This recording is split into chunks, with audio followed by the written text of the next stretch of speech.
gotta look like this. People like that appreciate Trump because one, Trump's a kind man. He's a scammer. He's every criminal you could think of rolled into one. And niggas like him for that criminality, that technology. But maybe doing this, do that. That's that weird hustle culture we've developed amongst young black men.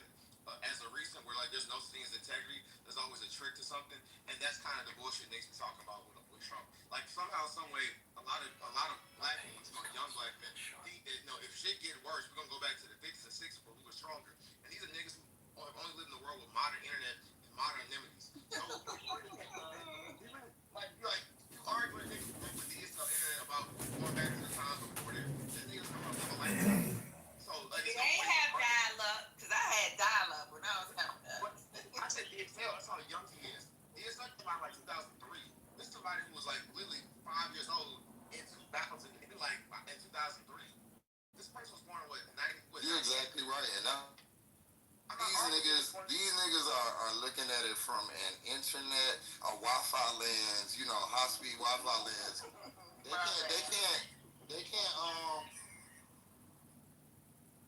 can't fathom an isolated world where we don't have amenities. They can't fathom a world where they have no buying power, no purchase power. They can't fathom a world of where somebody tells them who's not a police officer what to do, they gotta go do it. They don't understand that world. These niggas grandma's moms be 45, 50. I'm not arguing no nigga who mama ain't older than the PBS channel. Like, I'm not doing that. I'm not arguing. I'm not trying to get niggas no water. Like, my mama the same age as Ruby Bridges, dog. I'm not gonna argue no nigga mama 45 with the freak nigga. Fuck out of here. Not too much on freak. Look,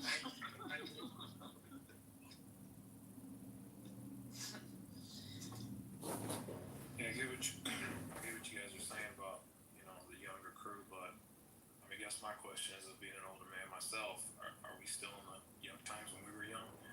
We're in the times now, and sometimes we're stuck in our own minds in the older times, thinking about when we were younger, thinking about things that happened, but things have changed, times have changed. Hey, we didn't do this. I'm gonna be honest with you. So let me tell you something about you being an older man, right? And when we were growing up, I grew up in a situation where if you a young man dealing with an older man and you acting like you fucking don't want to take the knowledge and you just want to be an asshole, then you left alone. Or if you want to step to a grown ass man, you're gonna get your ass beat by a grown ass man. This shit this day, it's all the kids are fucking pussies and act like the way they act like. I don't get if someone's fucking 17 years old, you're a fucking man by then. Yeah, we in an era right now, man, where when I was coming up, they make cooning fashionable now. When I was growing up, we had Public Enemy, we had KRS-One, we had X-Clan. We had people who embraced being black and looked at being black like it was a cool thing, and we wanted to learn. We even had songs by KRS, You Must Learn. We were enlightened. Now these little niggas are going up on Percocet, lean, and thinking that coonery is the thing to do and support Trump, and don't even know what to stand on. They don't study shit. They don't learn shit. They just are lost. Like that dude who was on this panel right now, trying to show grace. There are a lot of intelligent young people out there.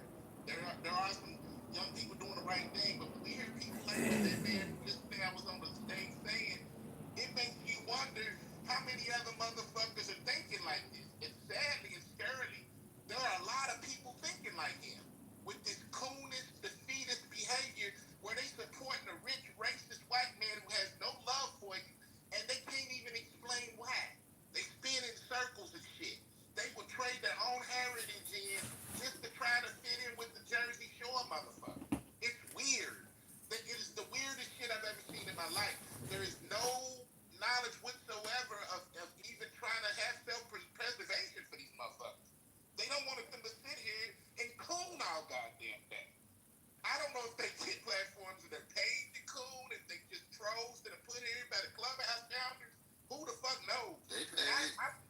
I'm scared of where this shit's going. It's cooning shit and it's sitting here and yeah, but I do think we gotta work on our patience with these young people. Let's stop now. Honestly, I do think we do need to work on our patience with these young people. I do agree with Ryan.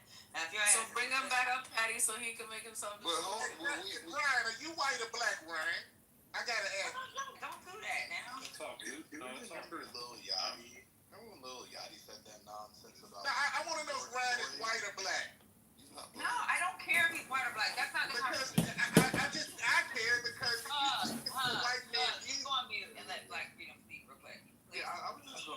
really build on it because, like, I mean, even if you weren't actively I'm supporting, mulatto. I can't lie. He's mixed, huh? It doesn't matter. Just go on mute. Yeah, he got the white half view. Don't do that because most of the moderators that run this room. Matter of fact, people that run this room are fucking biracial. So I don't have a problem with that. I'm talking about him. He got a white man. let's. Okay, so what? Yeah, so it ain't the same. That's what. Thank What? you. Hey,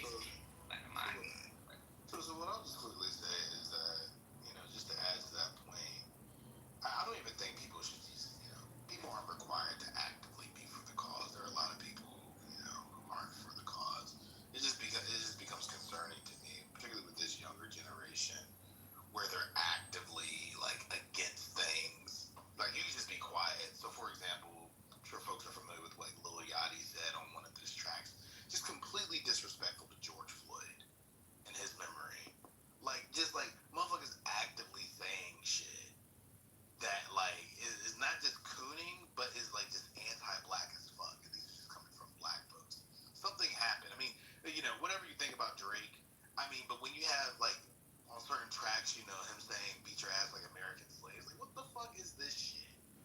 Like, it's the weirdest shit that I've never seen it before. I mean, I'm not that old, but this wasn't happening in the 90s. This wasn't even happening in the early 2000s, where people were just being like deliberately anti-black on tracks. And I just want to say, and even when y'all talk about when we were young, no, we didn't do this. We had the chance to vote. If you're 40 or late 30s, you voted, for Obama probably your first or second time. We could have, chose to go a different way. We did not. These new young people are different. If you just listen to what he was saying, he couldn't be told anything. And then when you look in the chat, comprehension is not in the room. Now you have 10 plus adults, varying degrees of success and things, and that's your assertion, is that nobody can comprehend you. That these young people are different. They are way more indignant and way more entitled than we ever were. So, I mean, to just think you know more than everybody on any stage, and to like speak with such fervency and such audacity is just crazy, and you see it every fucking day. So I mean, I think we showed a lot of patience with him, but he's the one who wouldn't be quiet, and he's the one who really wouldn't take it. And I don't think nobody yelled at him or anything, but that's a typical YN. But like they said, if you take this back pre-internet, they can't survive. They can't. They talking about they want to go back to the 1940s. None of these niggas are married. None of these niggas are having babies in wedlock. They're just repeating talking points. So I don't know, bro. Can I jump in? Oh, okay, thank you. Yeah, I understand the level of cynicism, right? The accelerationist argument is basically saying, government doesn't work, it hasn't worked, it can't work, so just blow the whole thing up. But I think the one of the big things they're missing is the scale of human suffering seems to really be glossed over in that scenario. Like in this imagination where, okay, America just ends and then tomorrow we have something better or whatever. Like, that's not really how it's going to work. And I found it really troubling, the metaphor he used, right, where the American people are DV victims who have been abused by their government, and Trump is an even bigger abuser who's going to hurt them even more and get them to realize, like, through the means of government, and get them to realize, oh, this is abusive and I need to get out of it. Like, I don't really think that metaphor stands. So I feel like if your primary motivation is not to reduce human suffering, then I don't know like what we're doing here. And I also think something that's missing is an understanding of how a dictatorship works. So like this idea that somehow under Trump or those closely aligned with him, that things are going to get so bad that eventually the people just rise up and it all is over. That's not really how dictatorship works. Like once they're in power, they can stay in power for many, many decades. And it doesn't matter how bad things are or how bad you want to get out of it. Like they're in control and they have the guns, and that's how it works. It took the World War to get Hitler out of power. Exactly. Yeah. Exactly. So I think they're kind of maybe they're not really students of history and understanding like the scale of the things that they're actually talking about. The last thing I'll say is just about the connection between like evangelicalism and white supremacy. I mean, I'm sure so many of you know the quote by Martin Luther King about the Sunday morning church hour being the most segregated hour in America. And if you look at what a lot of these evangelical and Catholic churches are teaching, it is very closely aligned with white supremacy and with patriarchy. Under the church system, like the modern day typical white church, it's basically all white people. All the white men are in charge. Women play a very like secondary, non-decision making role. Very few people of color are empowered in any kind of leadership except in their own personal homes. So when people talk about all this, oh, there's going to be like a revival in America and there's going to be this and there's going to be that, like when they talk about following God and Jesus, like they are imagining a very patriarchal white supremacist message. So I'll just land there.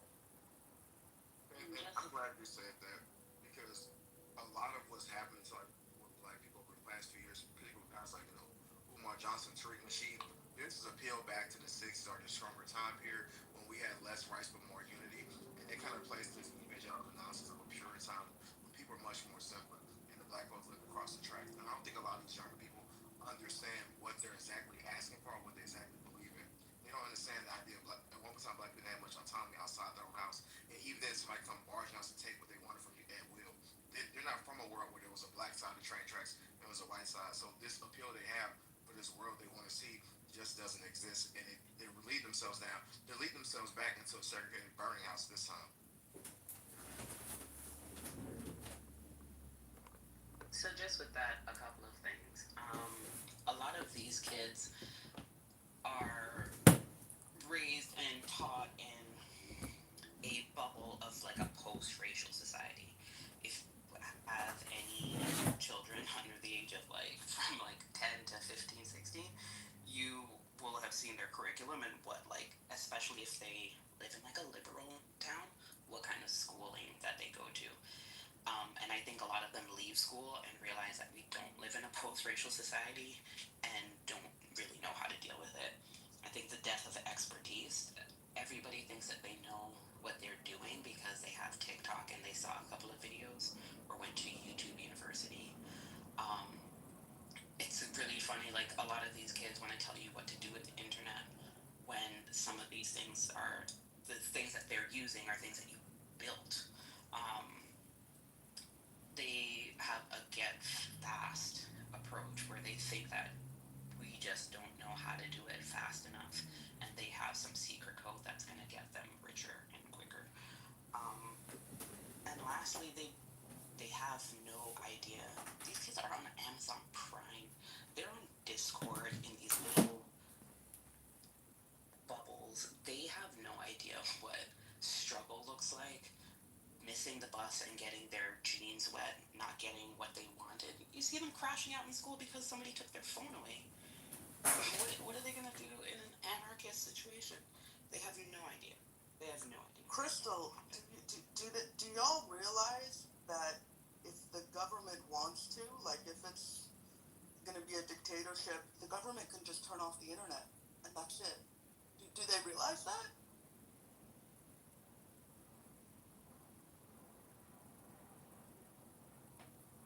And I think like the thing is, like, every generation did do a form of this, but the government wasn't using them as useful idiots to forward an agenda that could change this fabric of the country forever. That's just my opinion.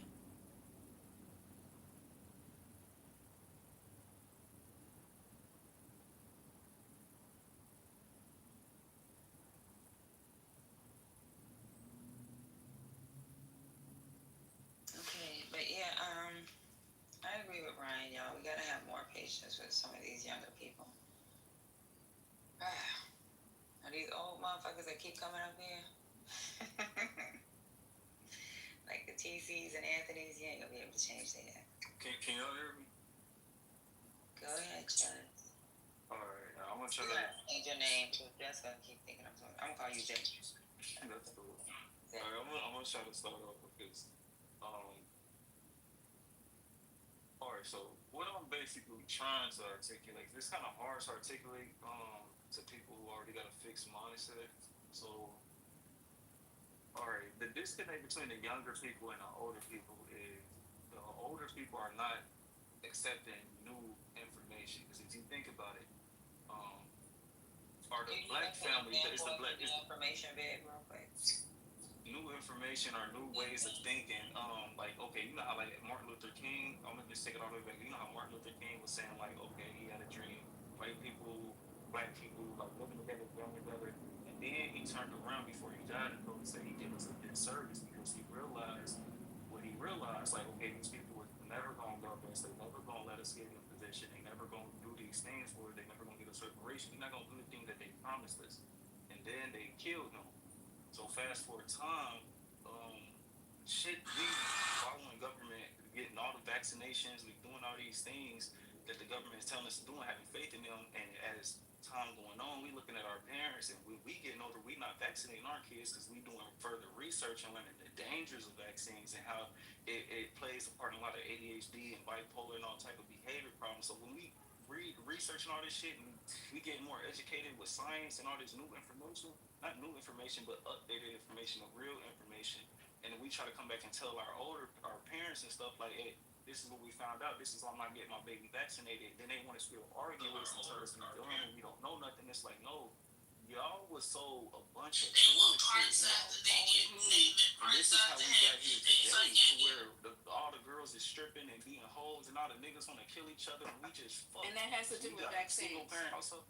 No, not vaccine. That was just an example. Okay, so what I'm telling you is bipolar has nothing to do with vaccines. But when you guys come to us, because I have children in your age, how old are you? How old are you?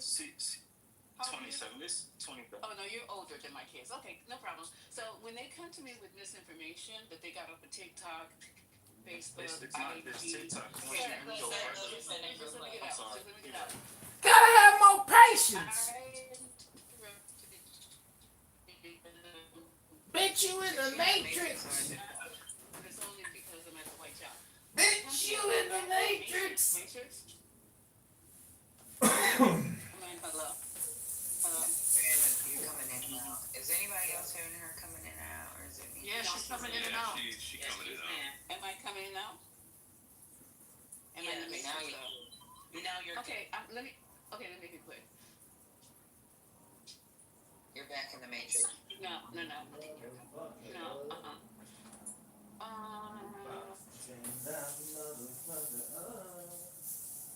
the matrix again, Lisa. Holy cow. Okay, I'm going in. All right. So I do want to address something when you talk about Martin Luther King. He still believed in integration.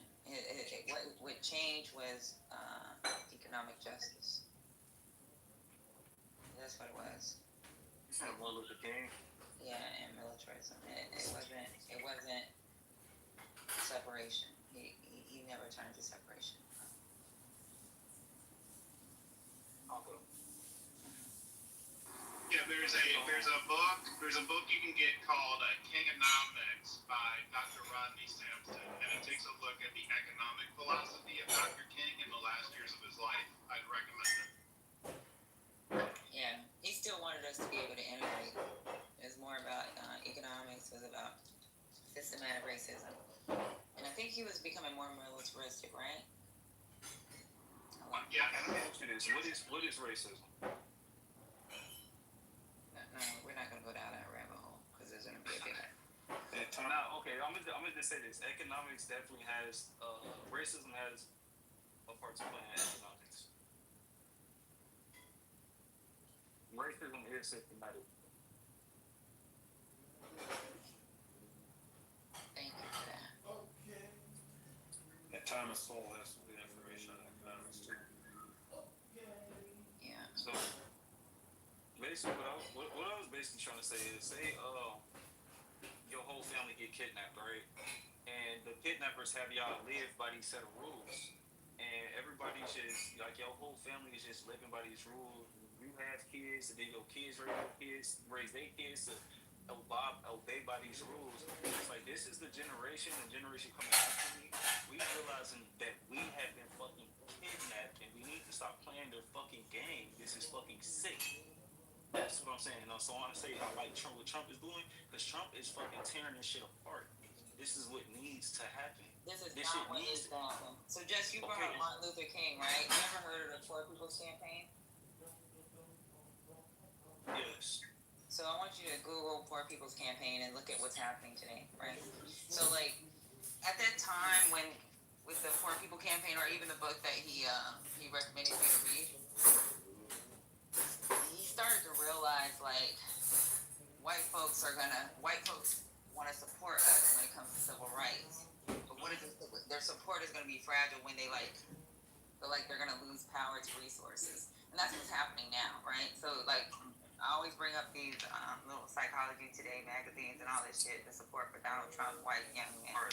It's their access to resources, their access to power. They feel like they've lost that. They don't see us getting hosed. They don't see us sitting in the back of the bus, but they ignore the other difficulties that's going on, right? So because they don't see the fucking, they don't see that. They don't see dogs biting our kids and shit. They don't see kids getting rocks thrown at them going into the schools. They think that we're on equal playing ground. And now they think we've taken their resources and they don't have power. And King predicted this in the end.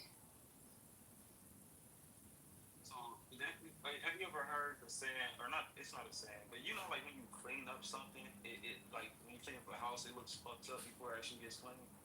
What's going on? Are you trying to be a poet? Because you be coming up with some. No. He's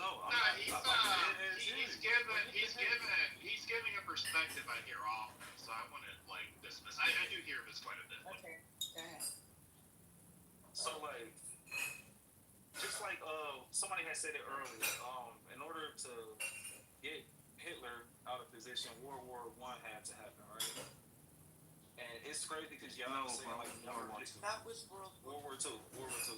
Okay, World War II. It's crazy that like y'all saying stuff like the younger people don't know what hard times is and this and that. Like I'm from that generation like right before, like I'm still old enough to remember like missing a bus and all that shit. I'm before iPhones and all this shit. I didn't grow up with an iPhone in my hand. I didn't grow up with computers. I didn't grow up with shit. We didn't have fucking TV in my room. But anyways, what I'm saying is. You're 27. I had computers, and I'm 40, so. Well, we was broke. I had AOL. I ain't have the lady who raised me broke as hell. Anyway, so what I'm saying is y'all don't understand struggling this yet. However, although that is true, a lot of people haven't experienced a lot of stuff that y'all have experienced. We are more war ready and ready to fight for what we really believe in than y'all ever have. We are more like the energy that we got towards each other, how we killing each other. We really want to take this towards the real opponents, but we don't have everybody backing us up, especially our elders. Y'all don't really want to die about this and really make a way in a different life for the people that's coming after us. Y'all don't really want to die about this shit. Y'all playing. Yo, let me just say something to you real quick, because I just wanna hold on 1 second.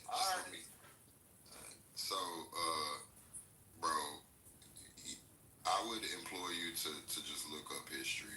You're talking about, being ready to die. Go look at the murder rate when we were kids and the crime that was going on when we were kids. This what y'all got going on is light fucking work.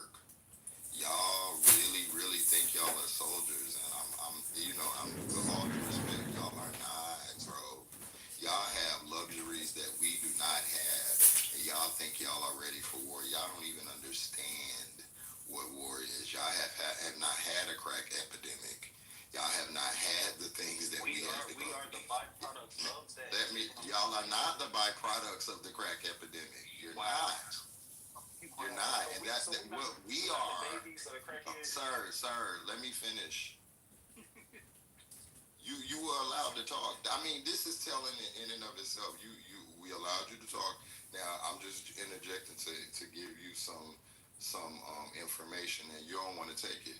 But what I'm telling you is you're abreast of what's going on right now, and you're talking about y'all are soldiers and y'all are killers. Y'all aren't. Y'all aren't. Y'all do a whole bunch. Let me finish, This bro. N-word is a killer. Y'all do a whole bunch of internet banging and a whole bunch of chatting. Y'all do a whole bunch of cyber thugging, and then y'all do this drill music. This does not make you soldiers, and more importantly, it doesn't make you politically aware. You're just making noise, and you're an example of it because the things you're saying have no real basis in reality. You talking about look how we killing each other. We don't have. We really want to bring it to somebody that doesn't make sense, bro. And you really need to slow down and rethink what you're talking about.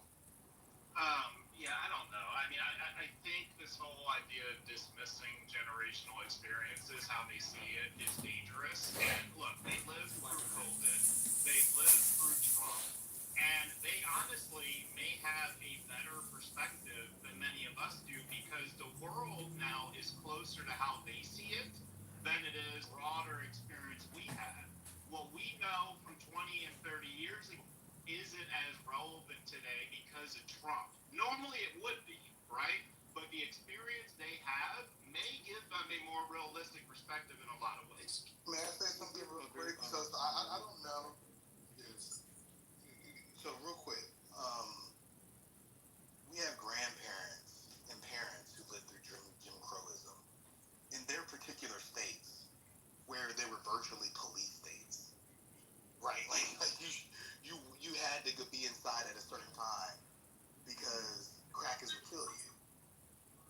So if anybody has a sense of what we're living through, it would be older folks who actually understood that, listen, if you spoke a certain way, if word got out that you were, talking about the white politician in town, people would show up to your crib and there'll be a different kind of story.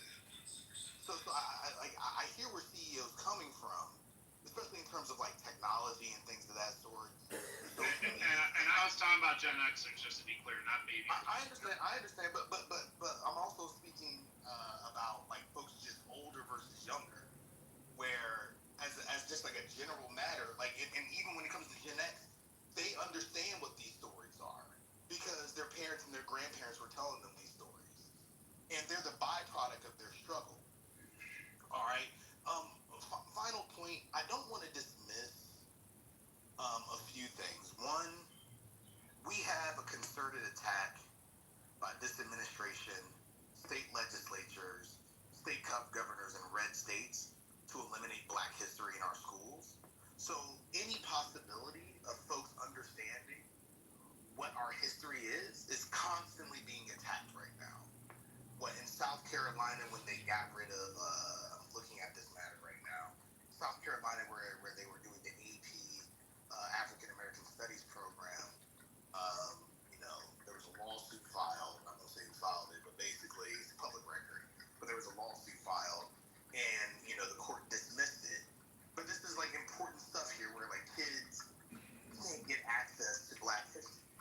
And then the final point, which is a question for the gentleman who was speaking, I got 27 years old. Something was mentioned about okay, we're willing to die for what we believe in. Question and a point. I'm not really clear about what the younger generation believes in. When my former professor who died a few years ago, he actually was around when Malcolm and Martin were alive and actually worked with them directly. He would say that even though everybody wasn't an activist, everybody knew what time it was. Everybody knew what direction we were trying to go in. All right. I don't know what the younger generation believes in to even fight for. And then finally, we have to get out of this mindset. So I'll be curious about what y'all believe in. that you're willing to die for? And then secondly, the point here is we have to get out of this mindset that like your commitment to a particular political struggle is your willingness to die for it. If anything, you should be willing to live for something, live for a better future, live for a better tomorrow, rather than die for it. So I'll just be curious about what this younger generation actually believes in, that it would be willing to either live or die for.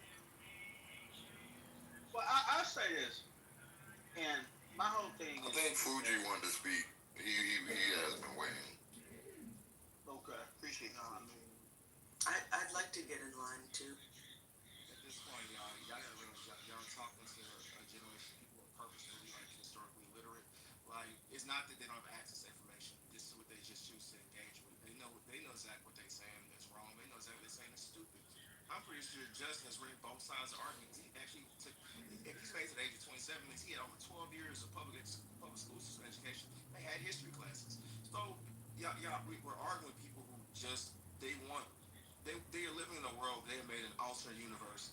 They made an alternate version of history. We can't convince these people. And I mean, I will hope for this young man to get. I'm 33 years old. I'm not even that much older than this little nigga.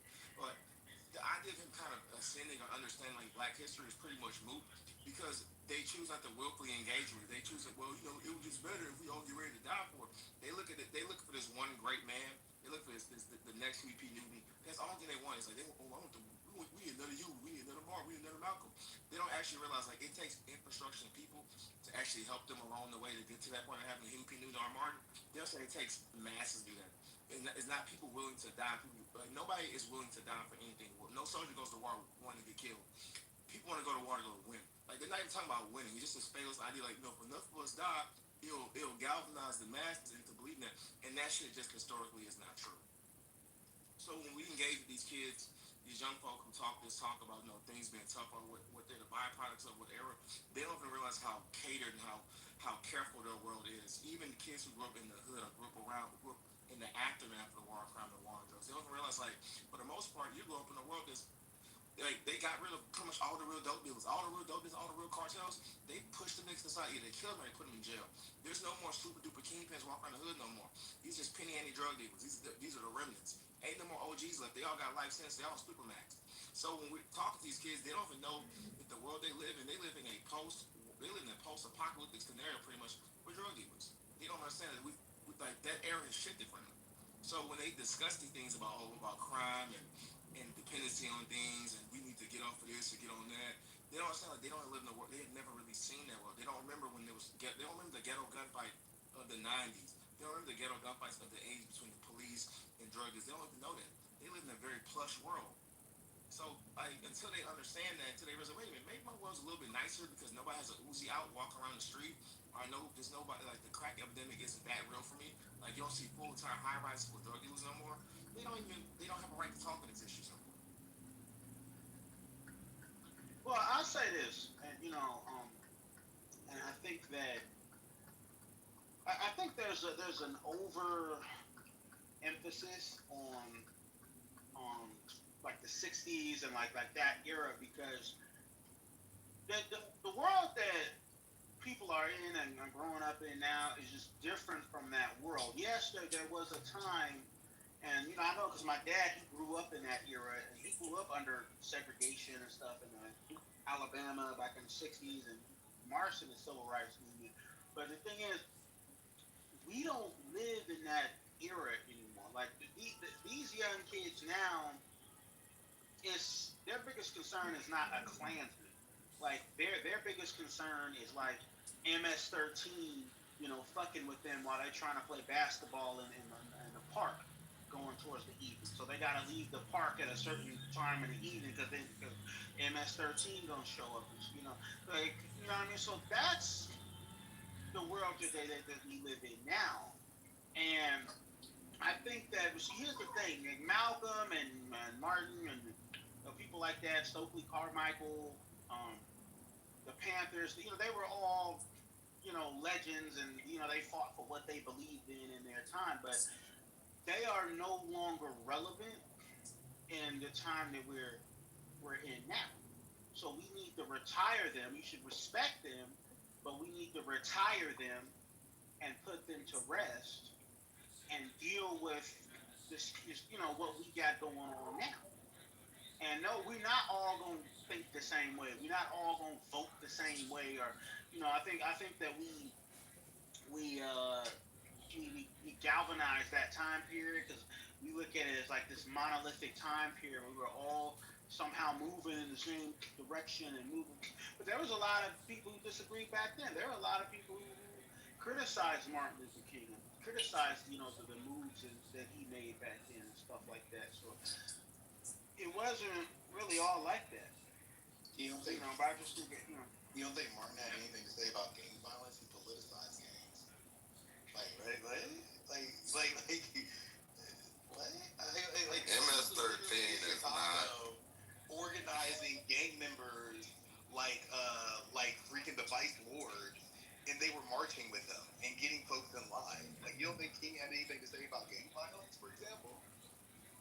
Well, I am confused about this though. Gen Xers are the ones who raised the generation we're talking about, so they got their mindset from Gen Xers. So it didn't happen by osmosis. That's not true. Why isn't that?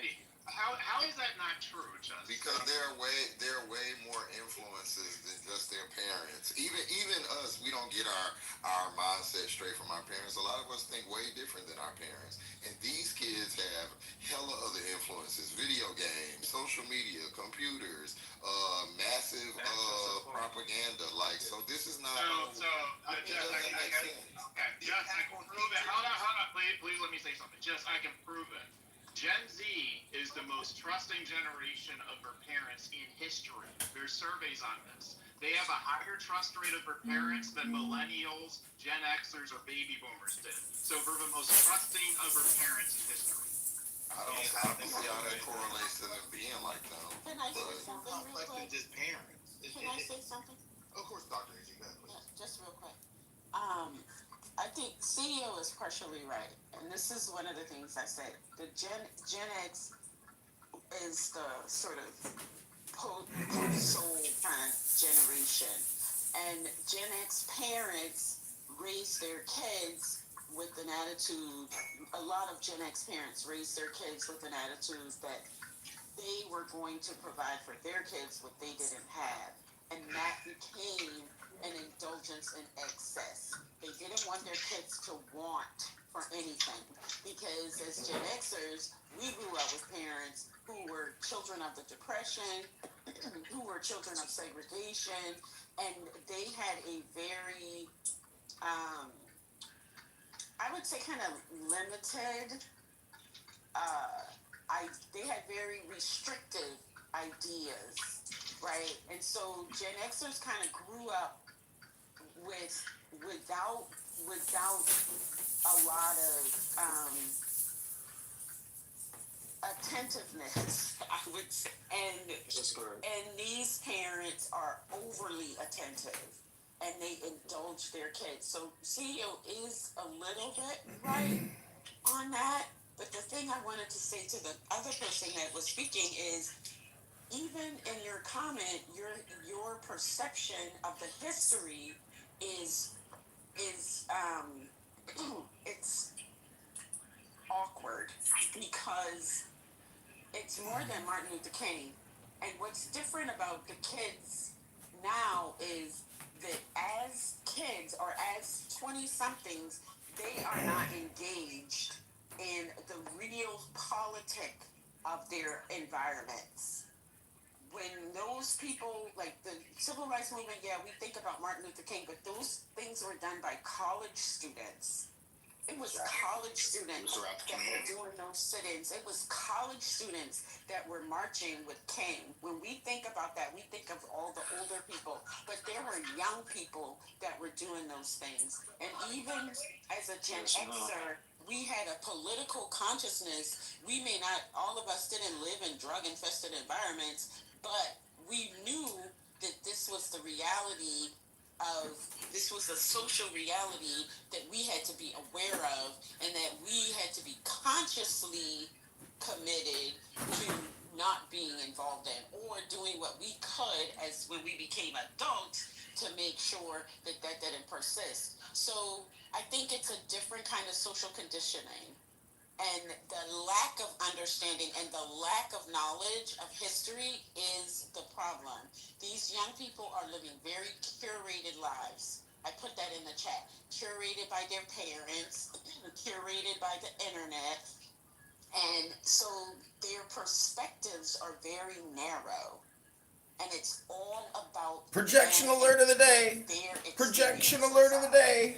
And that's not the way it has been in previous generations. And I think that is a particular problem, especially for us as Black people, because we are living in the civil rights movement right now, right this moment. We are living in it, and they have no awareness of that.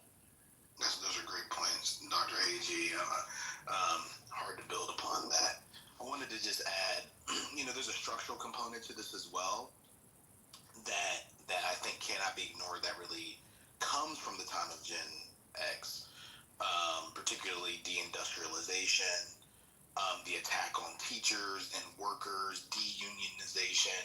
These are spaces where folks are becoming politicized, along with what I believe is the increase in higher education as you begin to see more Black folks enter higher education. During the 1950s and 1960s, we know that going to colleges and universities didn't cost nearly as much, not even close to what it costs now. But you begin to see the increase of higher education over time as more Black people get enrolled, and when you begin to see Black studies and ethnic studies and Chicano studies, among other things, come into academia. And I think that's deliberate to make college and going to college something that's so highly coveted and something that you should pursue to ensure that your family, specifically your family, is good. I mean, Dr. AG made a great point, which built upon CEO's point, that, it very much was like, hey, listen, we need to make sure that you had the things that I didn't have. And I think to a certain degree that, and not the analysis, but that approach is a very kind of individualized approach when it comes to raising children, as opposed to kind of understanding a kind of collective obligation. Obviously, this isn't true for all Gen X folks, but I do believe that as you began to see the emergence of neoliberalism, what you also saw was an individualization of what it meant to be a Black person in this country. I mean, Manny Marable wrote how capitalism was underdeveloped in Black America, of course, drawing from Walter Rodney's How Europe Underdeveloped Africa. And I think his analysis is right in that regard, at least culturally, that you begin to see a departure. Well, I think Jesse Jackson said we need to move from civil rights to civil rights. So I do think Gen X has a certain kind of role to play in where we are, but I think it has a lot to do very much with a departure from, or rather a transformation, let me put it that way, a transformation of what the movement was, which was to fight for rights, which then became to fight for, opportunities, in corporate America, opportunities with white-collar jobs, especially when you began to see blue-collar jobs deunionize, when you began to see the start of CEOs making vast amounts of wealth compared to their working counterparts. So I do think that there's a structural analysis as well. The attack on teachers, we still continue to see that. The refusal to even have folks be exposed on the primary, intermediate, and secondary level to Black history, among other kinds of more marginalized histories. So I don't lay the blame squarely on young people. There's certainly a role to play there, but like this shit is structural and it's deliberate. And the young people that we're seeing now, they're really becoming kind of like the collateral damage in some ways as a result of what we've been seeing so far. And Black Freedom, just a quick kind of thought question for you. So you mentioned earlier how hip hop artists were different in the 90s, and of course I agree with you. However, if they had internet and social media then the same way we have it today, how much closer would they have been to what we see today? I mean, it's tough. I think, for me, it's kind of like a ground up thing. I think I think the conversations would be different. So, for example, motherfuckers hated Reagan, but also there was this, I think, larger global push to end South African apartheid in the late 80s, early 90s, especially among the black community. There was culturally an emphasis on like doing black things, whether you're talking about movies, film, television, music, all that stuff. Like it was just, I said, yeah, I'm repeating myself, my bad, but you get the point. Ultimately, like I think there was a kind of like, I mean, also obviously Afrocentrism, but I think culturally things were different. There was still kind of collective consciousness that we aren't seeing as much today, even when we saw that in the 80s and the 90s. And those are some great points. If you don't mind me adding to it, can I ask Just, if you're still there? I don't know if it's Justin or Just, but I have a question for you. Being 27 years old and doing what you're doing, trying to free think, trying to find the right things to think about. I find that from people I grew up with, because I grew up in Las Vegas, I grew up 28th Street gangs. I was around gangs. We lived in a brick apartment because there were a lot of drive-bys, and a lot of bullets can go through bricks. And then I moved to the country, and I live in the country now.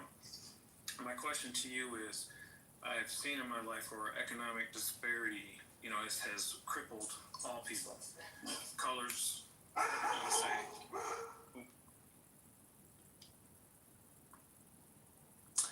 Yeah, maybe while he deals with that, I'll just jump in. I want to. Oh, are you back? Okay.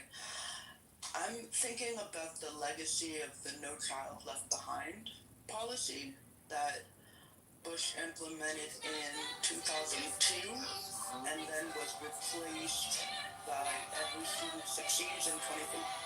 So that would have been the entire time that just with, people in his age group were in school. And the way it really focused on test outcomes. And so things like teaching to the test and how that kind of narrowed the curriculum, because I believe those tests were focused mainly on reading and math, among other things. And if I could just quickly add it, defunding schools. Right.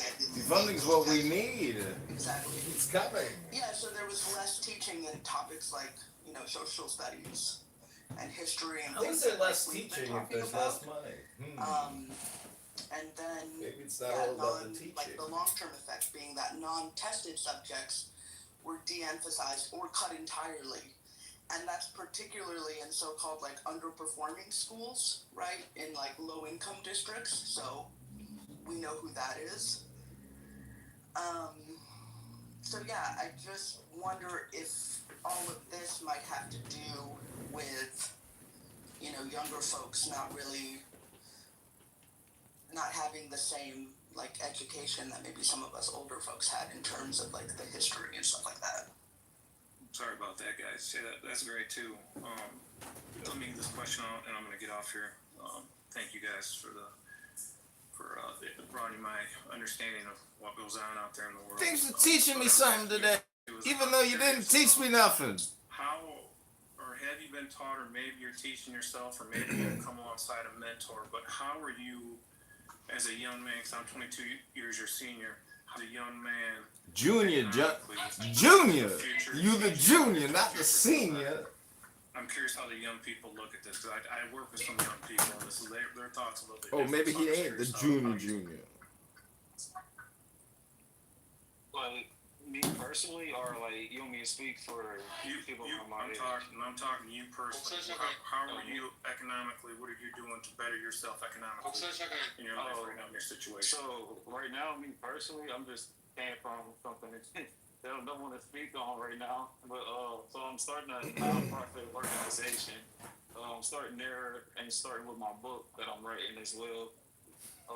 And from there, I have I'm having negotiations with other people, and we're going to be planning on part of the nonprofit. We're going to be partnering with this this program. I can't even think right now. I'm not going to, but where they're going to be like be able to get people housing, like affordable housing, and building it from the ground up, and things like that. It's like the humanity of America or something like that. Anyway, so Habitat for we're doing stuff like that. Yeah, Habitat for Humanity, partnering with them and incorporating incorporating Meta is the nonprofit garbage. organization for at-risk youth. We gonna be like allowing them to get some education, to get some hands-on training with just building the house from the ground up for a lot of the boys and girls. And from there, taking a lot of the money and investing it back into the organization, and then taking whatever accumulates from there. We gave ourselves a 10-year span to like growth to build or accumulate income and money to set aside for further investments, and not even just for ourselves as far as like real estate and things like that. But put money aside to really like bless people so they can go back into their story and incorporate God and how God moved in my life and moved in their life. Because we want to like get like start people off with a fighting chance of owning property. Like if I could just put myself in position and leveraging the people that's around me, because I got some real good people around me, and we can get properties to just bless people with. Like say if a kid goes a certain amount of days without getting expelled from school, like a kid that's usually bad, like I want to turn like get like incentivize them and give them something to really look forward to, so they can be like, okay, I can't own the house, and it's something that I could either build upon and sell it, or keep doing it and get into real estate, or it's something that I could have as equity, something I could pass down to my kids, things like that. So that's really, as far as I'm looking at it, as following my purpose, and the income, residual, everything's gonna come from there as long as I follow my purpose and do what God put on my heart by telling my story. Because I am one of those YNs that y'all call, but I learned a lot, and I came from out of that. Even though I still got some of that, some of the ways, I got some of the attitude still on me, and I still got a lot of work to do on myself. But yeah, that's how I'm looking at it. No, that's awesome. I mean, I love hearing how young people, their minds work differently, and that's you're seeing so much more stuff on the internet. You guys live in a different generation, so you're exposed to so much more than what I was exposed to. So my thought process when I was your age, we'll be younger, we'll just mainly sell. So it's awesome seeing you wanting to help and give back to the community. But you hit it on the head that there's no bigger testimony. I believe in Lord Jesus too, man. He's my Savior. I try to be God by the Holy Spirit. There's no more God than Him. When I try doing it myself, it's a big mess, So I know He died for my sins. He rose the third day. That's what I believe. When I let Him lead, it's so much better than when I try to do it myself. But there's no bigger testimony out there than you doing it, and also putting into yourself knowledge, money, understanding of how things are going on economically, and if people can see you do it, and then you're a light to them because that's what they're going to want to do. So I would definitely encourage you to look into, as far as life insurance, IULs, something that pays you back, you can take loans off. You can get those houses. You start putting money in. I think if I'm not mistaken, you got to put in 2 or 3 years in there, and you're able to take some equity out of that IUL, and you can start going and get you a house and then pay the IUL back. That's how you become your own bank. You get rid of that system. Then you start getting compound interest on your IUL. You can do so many things. You, as a younger person, have so many opportunities to make a change in your life and people around you that I didn't. And maybe there's some people that are older than me in here that probably didn't have the same thing either. I'm learning younger. As we're sitting here right now talking, you guys are talking, I'm trading stocks in the stock market. I'm keep all the way down. What's that? Oh, sorry. I thought I was on mute. I'm at work. Hold on. Don't take those chances. Anyway, just encourage you, man. Keep doing it. I want to thank you guys for this conversation that we have here. So I appreciate you. I'm a firm believer in holding people accountable. I don't believe you can have them type of aspirations when you're literally supporting something that's actively and openly trying to get rid of you and make sure that shit you're talking about is impossible. Like I don't want to be a Debbie Downer dog. I'm just gonna keep it on with you, nigga. You make no sense. Like everything you're like, no, I'm talking about something for just dog. You're asking to create this better world, but you're supporting policies and a person who actively open telling you, I want this shit to burn down. Dog, make fucking sense, bro. Can I just add a quick sentence to what Fuji is saying? Everything that you and Ryan have been talking about is based on a legal regulatory framework and this idea of rules that are applied fairly and can be counted upon to apply in the same way going forward into the future. So if we got rid of all of that, then all of these plans disappear. You realize that? They're about to chain the boat up. So you're saying that the fair market that we have now, if we get rid of the fair market, that The all these harbor land keeps disappear, flooding would increase nonstop. 100%. I need to go get my vacuum. The problem, I think the problem with like what he was saying is like you want to if you ask for no rules, but then you want to make rules. You want to make the world fair for people, but then you don't believe, but you also believe the world needs to be crueler first before it gets fair for people. It doesn't really add up. Like you're telling people to survive. People, nobody survives hard times. And that's just the reality of hard times. Nobody survives the motherfuckers. Anytime people don't survive genocides. Genocides for the most part throughout human history are quite successful. Anytime there's like a collapse of a government happens, people die in droves. There's no world where like this country ended, but the world got better. It takes hundreds of years for that to kind of recover. That's why the Dark Ages happened. That's why the blank period happened. That's why we have these things occur. Like even look at Europe post World War II. There's an entire missing generation of Europeans. 2 or 3 missing generation of Europeans, and the world has never really recovered from that as far as white people birth rates. That's where they're on such a hyper decline right now. They're literally missing white people. So when we take into account like the idea of let's make the world better, you have to realize that people who are making the world better are usually going to be on the left, not people on the right. People who are conservative are not interested in the shit Justice talking about in no capacity. They don't believe poor people deserve food, housing, or a chance to better opportunities. This little bit is only You're kind of categorizing everybody, putting everybody in a box. I'm not categorizing somebody's spot right stop. I'm not categorizing when somebody openly states and makes a 925 page fucking manifesto of how they're gonna make the world worse. That's not categorizing somebody. When over 70 million people vote for that shit, that is not me saying I'm categorizing people. When people actively go to rallies, support people saying we're gonna turn it up a notch. This guy here who just died, he's the reason we're gonna use this energy for him dying to make the world a much worse place for people who we don't agree with. I'm not categorizing people. I didn't even categorize you. I'm just saying if you believe in the ideology of that guy, you support this guy, you don't believe make the world a better place. Fuck out of here with that. Let's make this shit cut and dry. Draw a line in the sand. You cannot agree with this man's policy and agree and think this man is a good president, then sit back and say you want to make the world a better fucking place for everybody. When he actually says, I don't want to help nobody. So you're sitting there saying is what Justice just said, what he said that he wants to do to help people is a complete lie. Because he likes what Trump is doing as far as tearing down the government. Yes. Start really. Yes, you can't be arson to be the number one fucking firefighter. Put into value. Can I just say too, I think one of the biggest differences between folks traditionally on the right and folks traditionally on the left, or at least based on the policies that they've enacted and what they run on, is the left or the Democrats have historically championed regulation. Like we need industries to be held to certain standards. We need them to follow certain rules. You know, for example, the Democrats with the I'm sorry, I don't know the exact name, but the Bureau of Consumer Protection, the Consumer Protection Bureau, I believe, with Elizabeth Warren. And, you know, in the wake of the housing crisis on 08, we need rules, we need to regulate. We can't let these people run amok. Capitalism's all well and good, but it has to be reined in by regulation. And then on the right, the argument is all this regulation, all this red tape, this is just hindering innovation. We need no rules.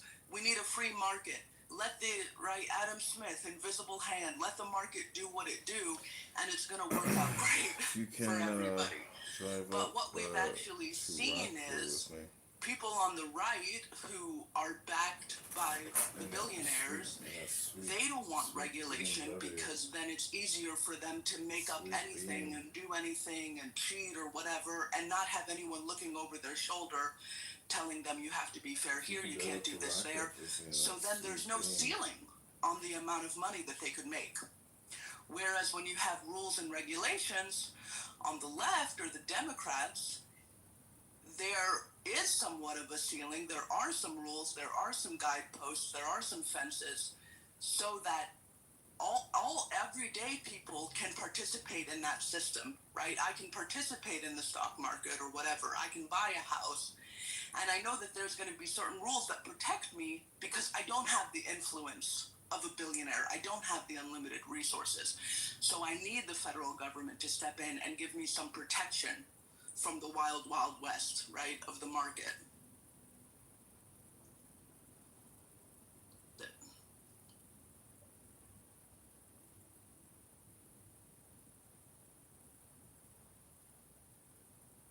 I would say that, a lot of people have problems with it, but I don't have a problem with billionaires being billionaires because a lot of people think that they just stack their money up like Duck McScrooge over there in the corner in a vault in their basement, and that's how it gains interest. That's not how it works. Innovation is huge. I think that they put the money back out there because they know if they put those billions of dollars back out there, it's going to return even more money to them than it would just sit in a bank account getting 4% interest. That's how millionaires and people in business think, and that's how their life thinks. So I think personally, as Just doing what he's doing is a very good thing. I think he wants to help his community, on top of not just helping his community, but getting alongside people that mentor him that have done the things that he's looking forward to doing. And that to me is a huge thing. I never had that growing up, and it wasn't until I learned older. So starting out his age, I think he's going to be well past where I'm at now in my life. He's going to be well past that just because he's setting himself up in a position to succeed. But he's supporting. That sounds really nice. Yeah, let me just jump in real quick, Fuji. Yeah, but y'all don't have like all of this like ideology and roses and strawberries. That sounds great, but that's not the world we live in. That's not what's going on. So he can have all of that, or I don't even know how you got that. This just said he supports a man who is actively against people that look like him. So I don't understand, what positive, like y'all just talked about being soldiers but don't want to stand on nothing. I don't get it. I'm just lost. This what I'm saying. Alright. First I want to say, just understand. Can I ask him a question real quick, Justin? I'm sorry, I don't mean to cut you off. Let me ask him a question real quick. Culture, I don't know you, man. You sound like you're an educated cat. I ain't gonna lie about it. You sound like you know what's going on. Can I ask you a question? Do you work for somebody, or are you like self-employed, got your own thing going on? I have both. Okay, cool. So you're working for somebody. If your boss come up, I have both. okay, cool. You got both, man. I ain't mad at you, man. Do your thing. Let's say the boss that you're working for, even though you are a boss, but the boss that you're working for, if he come to you and told you right to your face, point blank, I don't know what you get paid, and I ain't trying to go there and all that, but I'm just saying, if he come and told you right to your face, I don't like the way you look, I don't like the way you think, I don't look like you, I don't know if you're black or white, but let's say he's opposite of you, I don't like the way you look, but I can look at your work ethic, and I cannot deny that you work hard, and I like that. So I'm going to give you a $10, $15, $30, $100,000 raise a year on top of extra vacation, extra benefits. Would you accept that from him, or would you quit that job just because he don't like the way you looked? So now we're taking handouts? But that's not actually how. I asked a simple question, man. Can I just respond briefly? I don't really understand how that, but yeah, I would. Wait. But that doesn't really make sense. And then you guys can have it. So culture, you said you would take it. You'd be like, yeah, okay, I don't care if you don't like me or nothing, the way I look, but I'll take that money because you respect my work ethic. Yes, I would take it, and then I would go to HR. Good. Fair enough. That's just a simple question I was asking. But how does that correlate? Because I know some people, because I've dealt with people that I work with, and I ask that same question. And the guy I work with, he's, we keep each other honest. He's on the left, and I guess I'm in the center of a right, whatever you want to call it. And I asked him that same question. He said I wouldn't take the money, and I would go to HR and try to get a lawsuit. And I was trying to understand in my mind that for me, I don't care what somebody thinks about the color of my skin, the thing I comb my hair, I got a bald head, it doesn't matter to me. If I work my butt off and they recognize that and they're willing to reward me for my hard work, then I'm more probable to accept that and likely to accept that just because they recognize the hard work. I don't need you to like me as a person. I don't need you to like me because of my skin color. But dang, I put my butt on the line. I come and give up my hours to get compensated for hard work that I do. And if you recognize that and you're willing to compensate me for that, then I've succeeded in that part. I'm glad you said that. Well, let me just say that, and that underlines exactly your values and what you feel is important. You cannot disrespect me for no amount of money. I'm a black man who understands history. I understand what people look like, what the people that in my own family lineage and in other family lineages and in other disenfranchised humans on this here landmass had to go through for me to even have the luxury of getting up and going to work today and being offered the option of a raise, for me to allow someone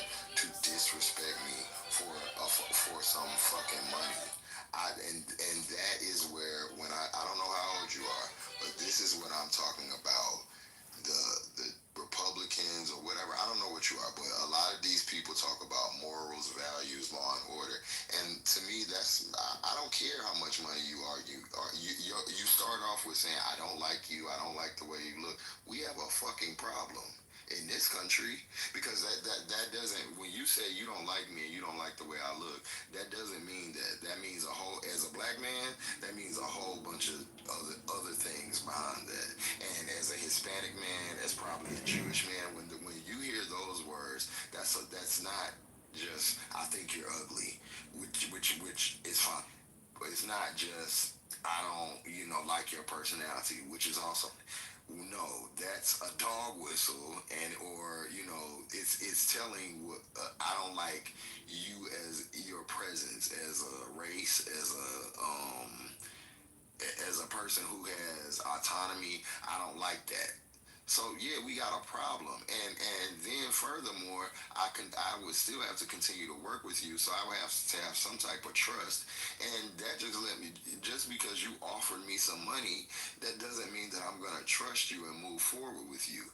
And I think that's the biggest disconnect that we have in a lot of these conversations, because y'all are saying that like that's valuable, and that's not valuable to accept money over anything, because that's just not valuable.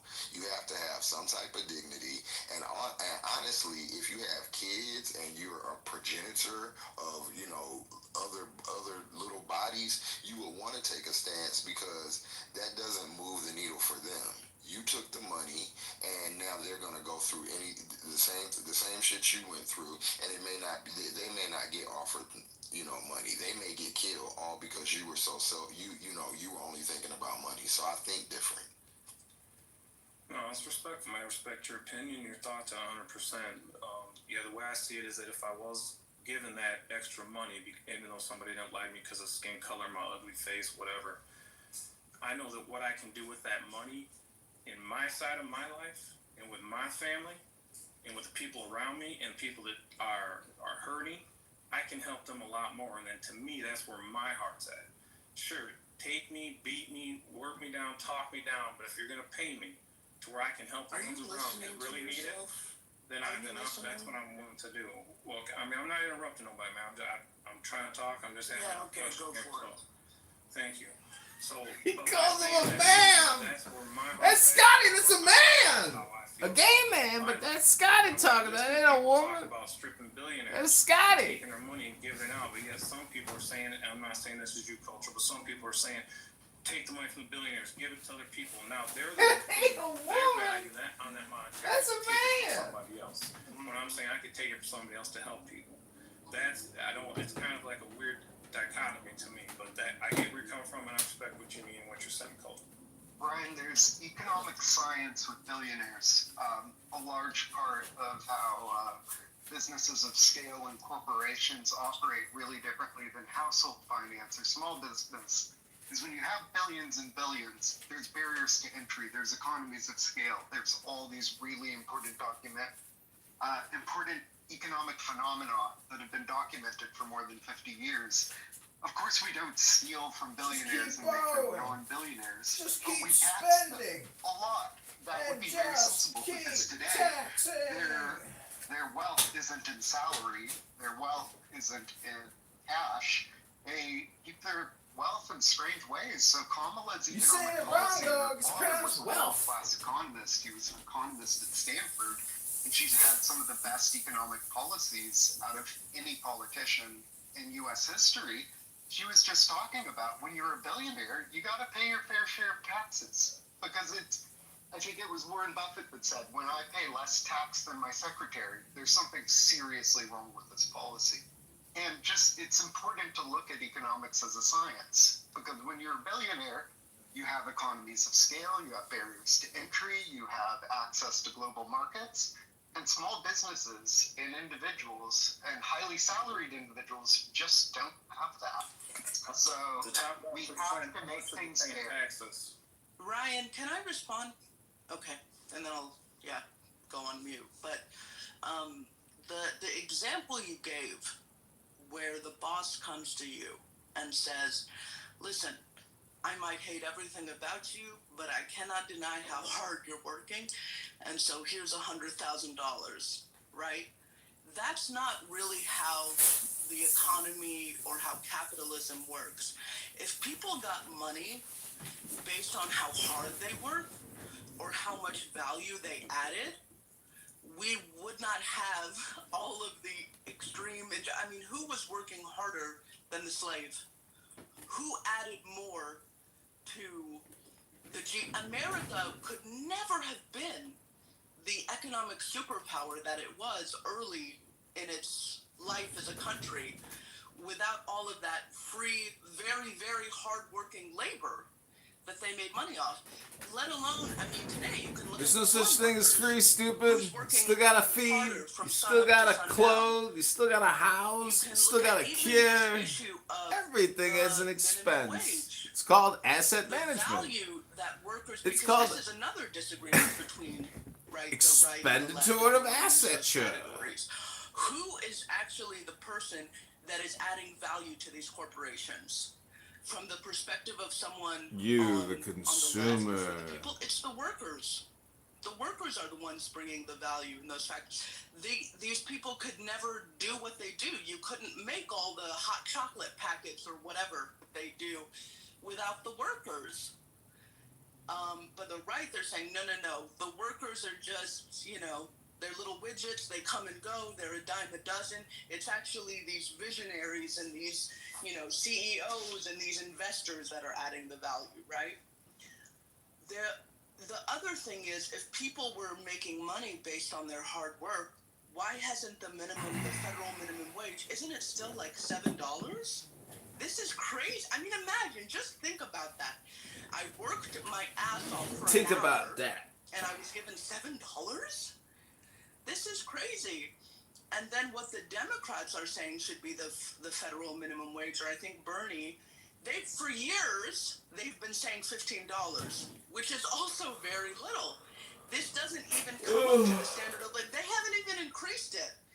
I mean, from my perspective, they should have said, sure, we wanted $15 12 years ago, but now we want $25 because everything is more expensive.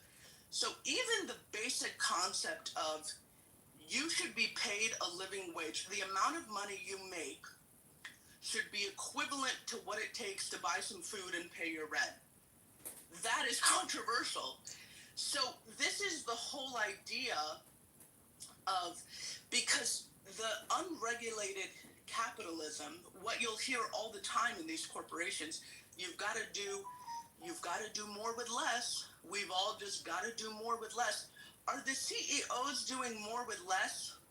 When have they ever? They are doing less with more. So the idea is that the system, if you let it play out on its own, and if you're a Christian, then you should believe in the fallen nature of man, that we are inherently, since the fall, we are greedy. We are wicked.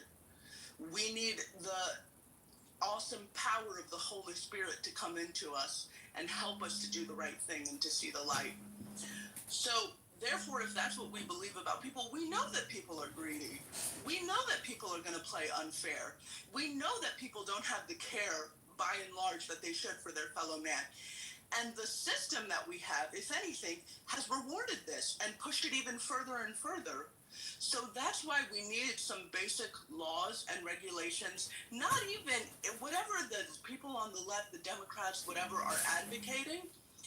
It's not going to result in people being rich, but maybe it could result in people being able to eke out a meager existence, some sort of dignified life. And I just don't see how anyone could be against that on the basis that, no, that's bullshit because this billionaire needs to buy his 12th yacht. Like, it's ridiculous. All right, I think Spear. Ridiculous! So, kind of move the mic around a little bit so some new people could talk too. I mean, the conversation has shifted, but it's remarkable listening to people with so little integrity that they're okay to be shit on to make a few dollars. Meanwhile, you are impacting everybody ahead of you to create and perpetuate a system where the next people are continued to be shit on over and over again because you lack integrity. It's remarkable to me how low we have sunk. Projection alert number 2 of the day. TC, do you have something that you'd like to?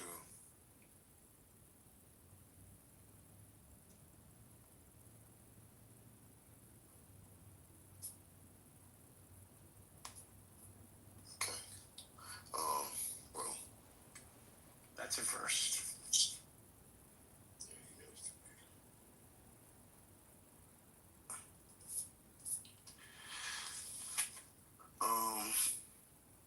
Yeah, I don't know. I'm kind of confused. Just you're saying you agree with Malak, but she's not saying anything that aligns with what you're saying. So, is your mind being changed, or what's going on?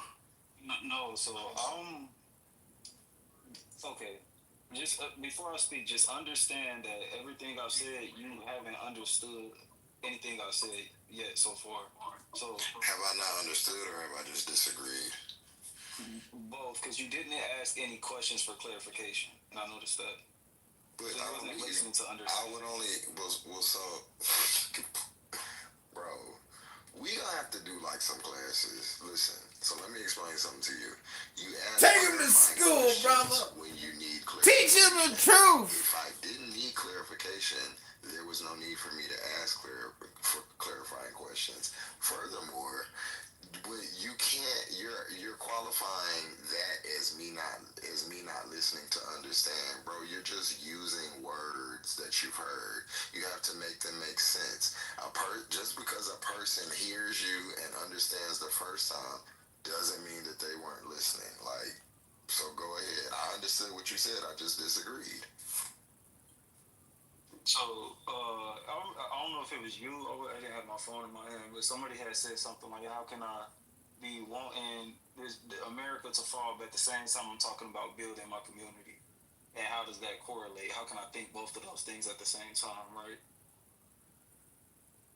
Was that you that asked that?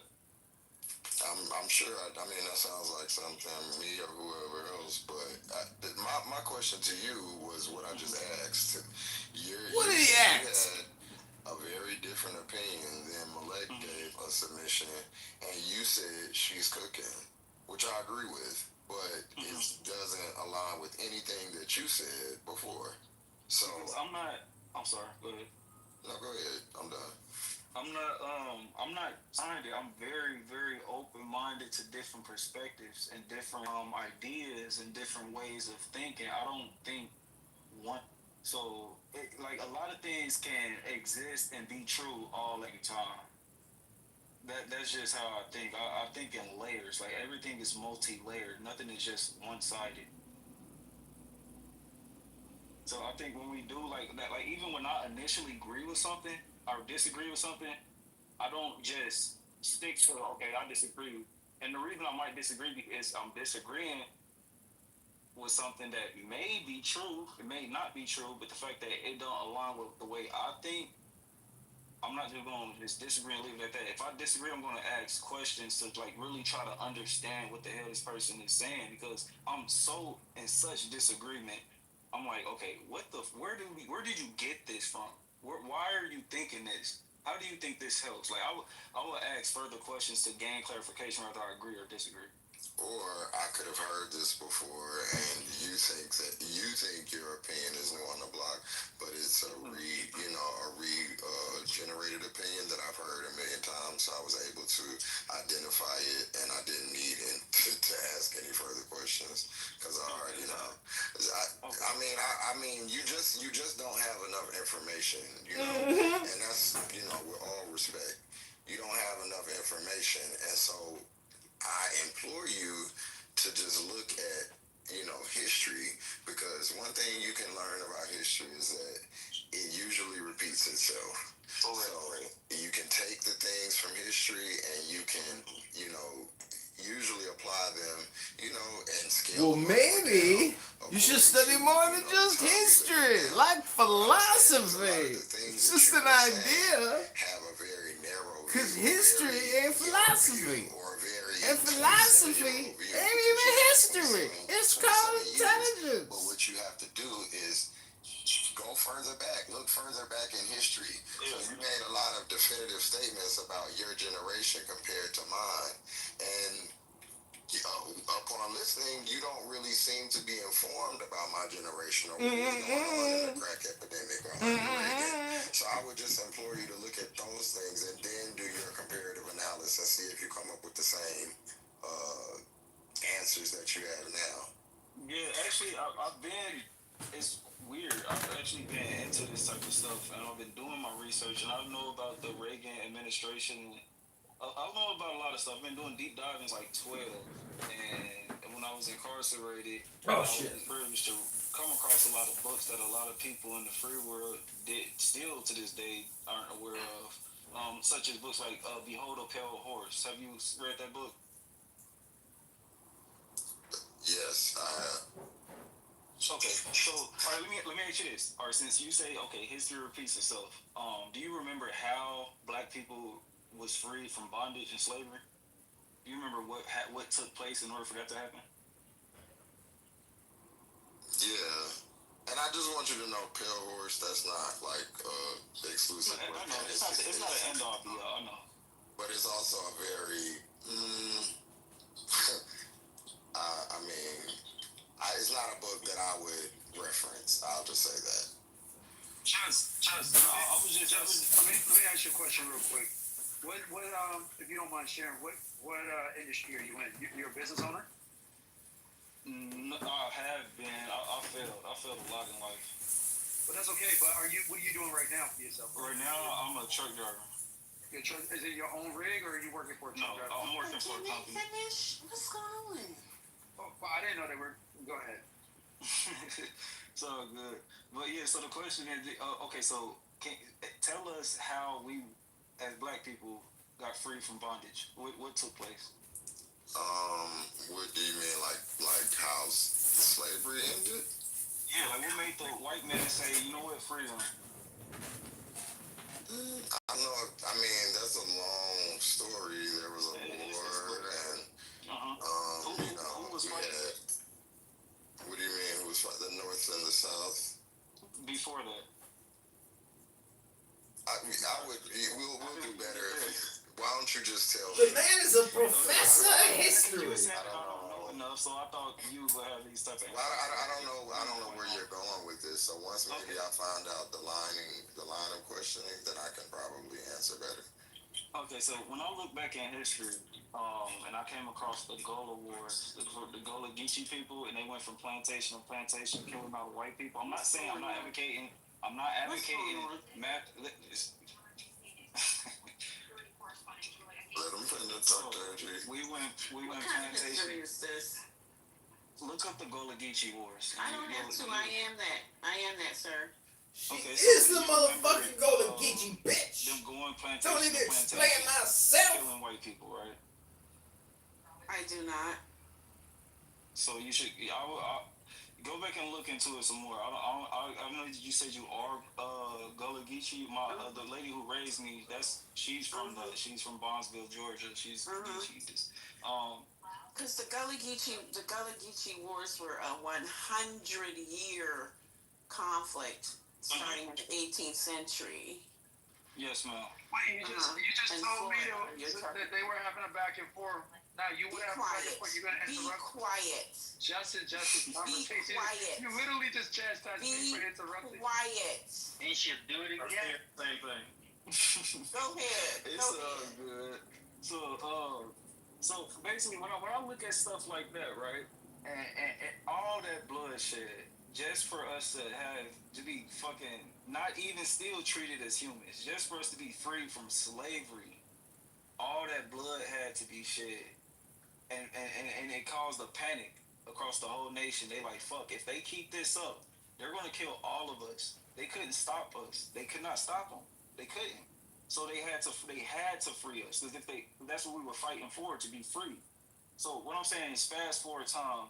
When has anything like that ever happened again in America?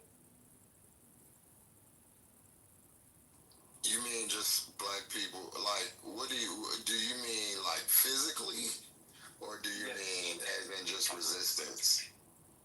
Both. I mean, many That times. goes hand in hand. But I'm talking about on that scale, to where it's so much chaos going on that laws had to be moved. Have you ever heard of the Black Panthers?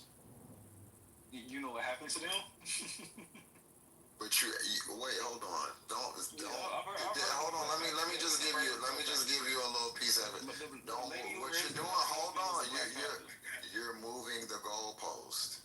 You asked me did I have an example of a group, forming some type of resistance and them making a law in, as a retort or whatever. Damn, what is the word I'm looking for? But they made laws because of it. And so I gave you the Black Panthers. So now what? Don't ask me. So what happened to the Black Panthers? Because that's not the point that you were making. So referendum was the word you were looking for, Justin. Okay. I don't know that, but yeah, that's cool too. All right, so let me just try to bring my point home. Because the reason I asked that question is because you chimed in and said something, and the conversation was about to go somewhere else. I know that's not where I was getting at, but that is what you chimed in with. Okay, so what I'm saying is with the whole Trump thing, right? Fast forward time, like you said, history repeats itself. If we don't understand history, we're not gonna know what the fuck we hated. We're not gonna know what to expect. We have been doing what the fuck the government wanted us to do. We've been playing into their game for this long, and look how far it's got us, and look at the shit that we still talking about still to this day. We still have an issue with our government. Why?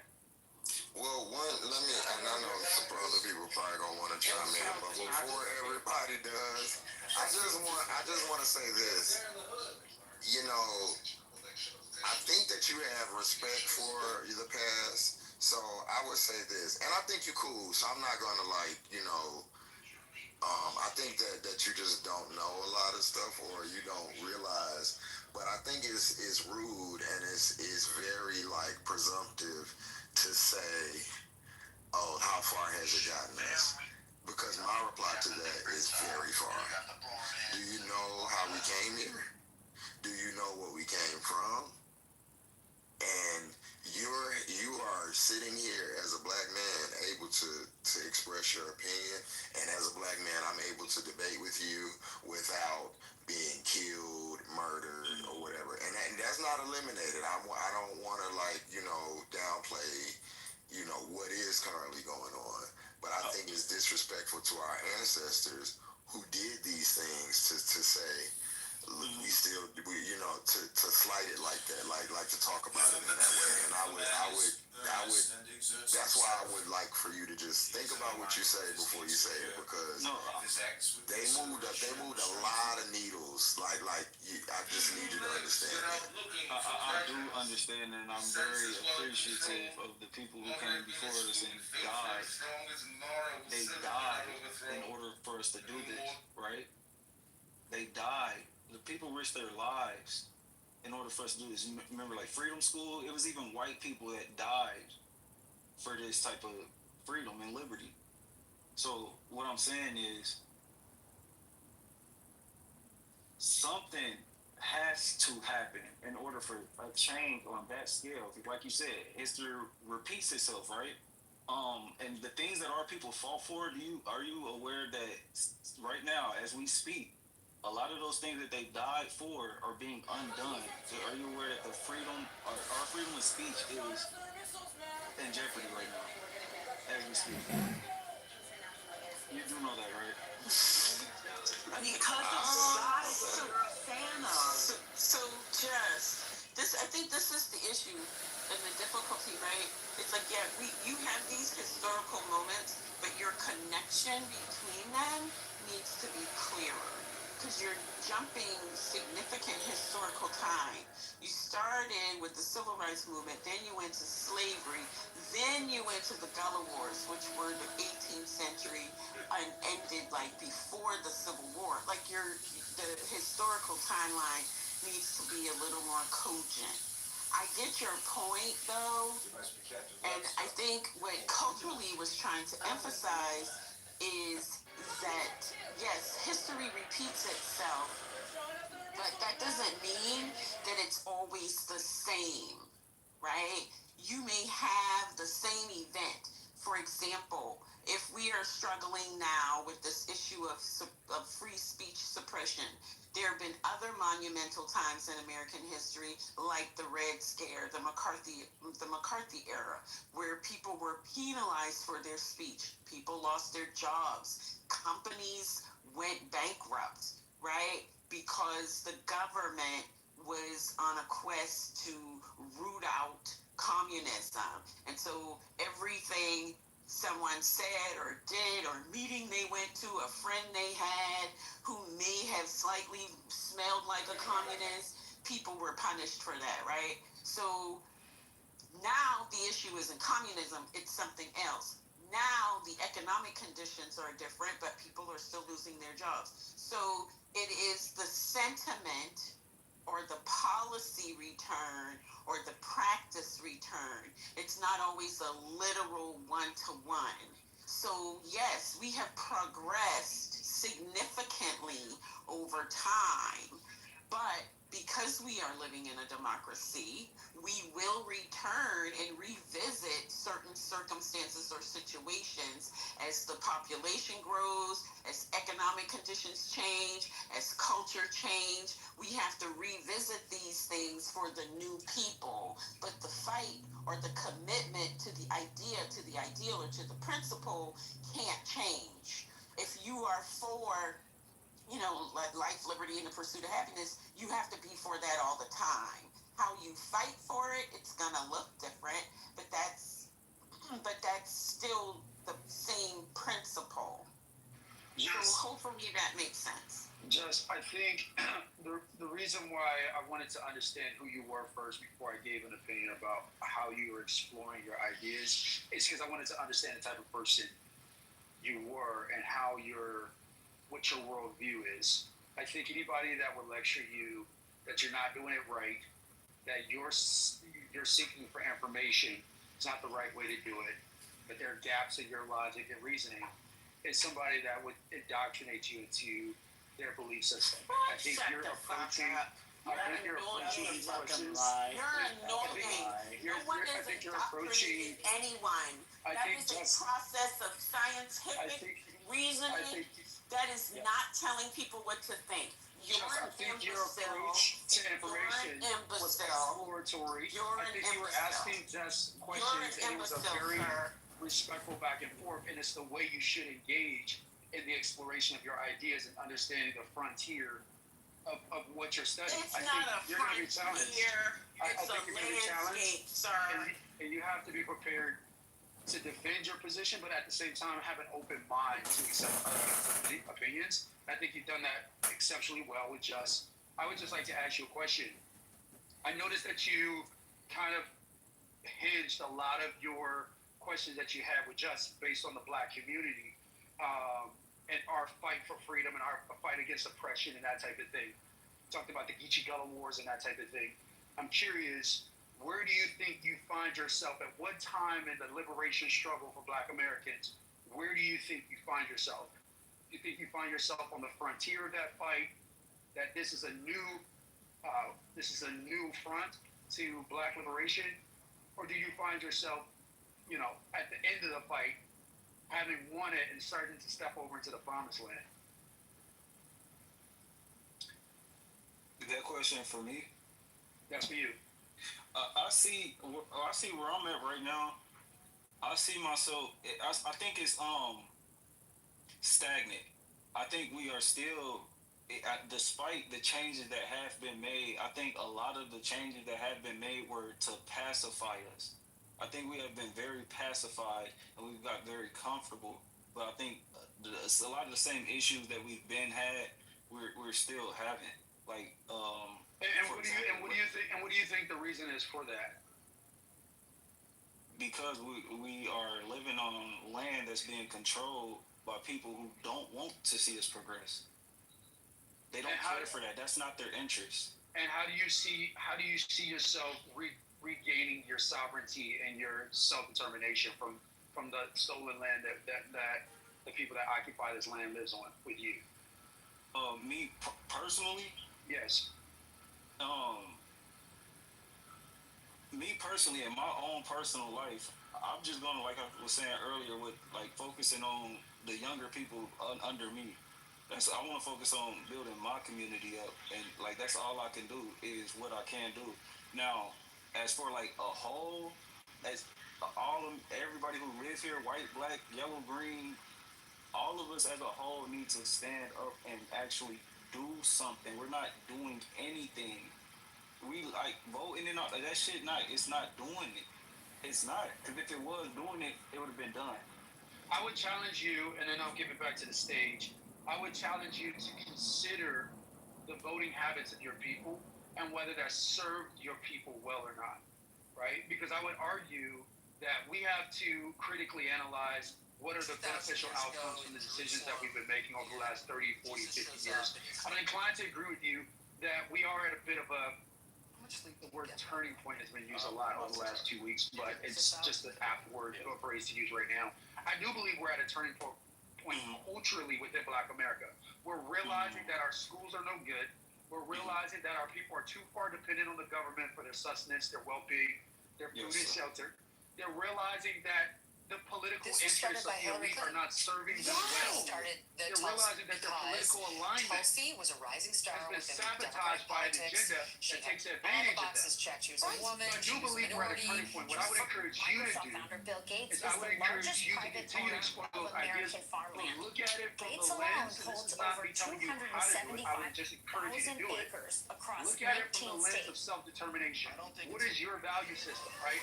What is your community's value system? Does your community value self-determination? No. Does your community value, well then you should change that, right? You should be able exactly. So I think you should definitely consider what that looks like. Because self-determination for us for far too long has not been a value system that we've held, at least not for the last 40 or 50 years. But now we're having a renaissance. This time period, this cultural time period that we're living in, is revealing the true intentions of the entrepreneurs that's been exploiting our community, on the left and the right. To all the men watching around the world, against the left all the time, but I can be open-minded enough to know that both the left and the right has taken at Black Americans for far too long. You can look at corporations, advantage, the redlining and shit like that. These are things that have been promoted on the right.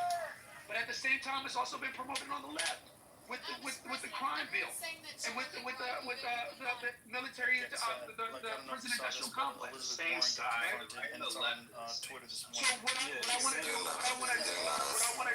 it is, but at the same time. And TC, you got 30 seconds, my dude.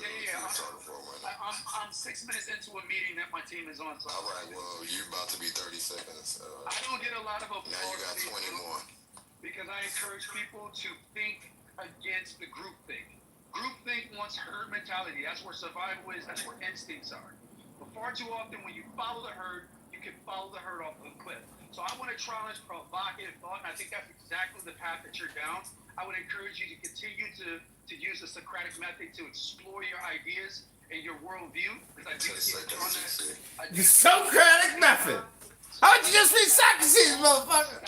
You can just read Socrates. You ain't even got to use the Socratic method. You can just read motherfucking Socrates.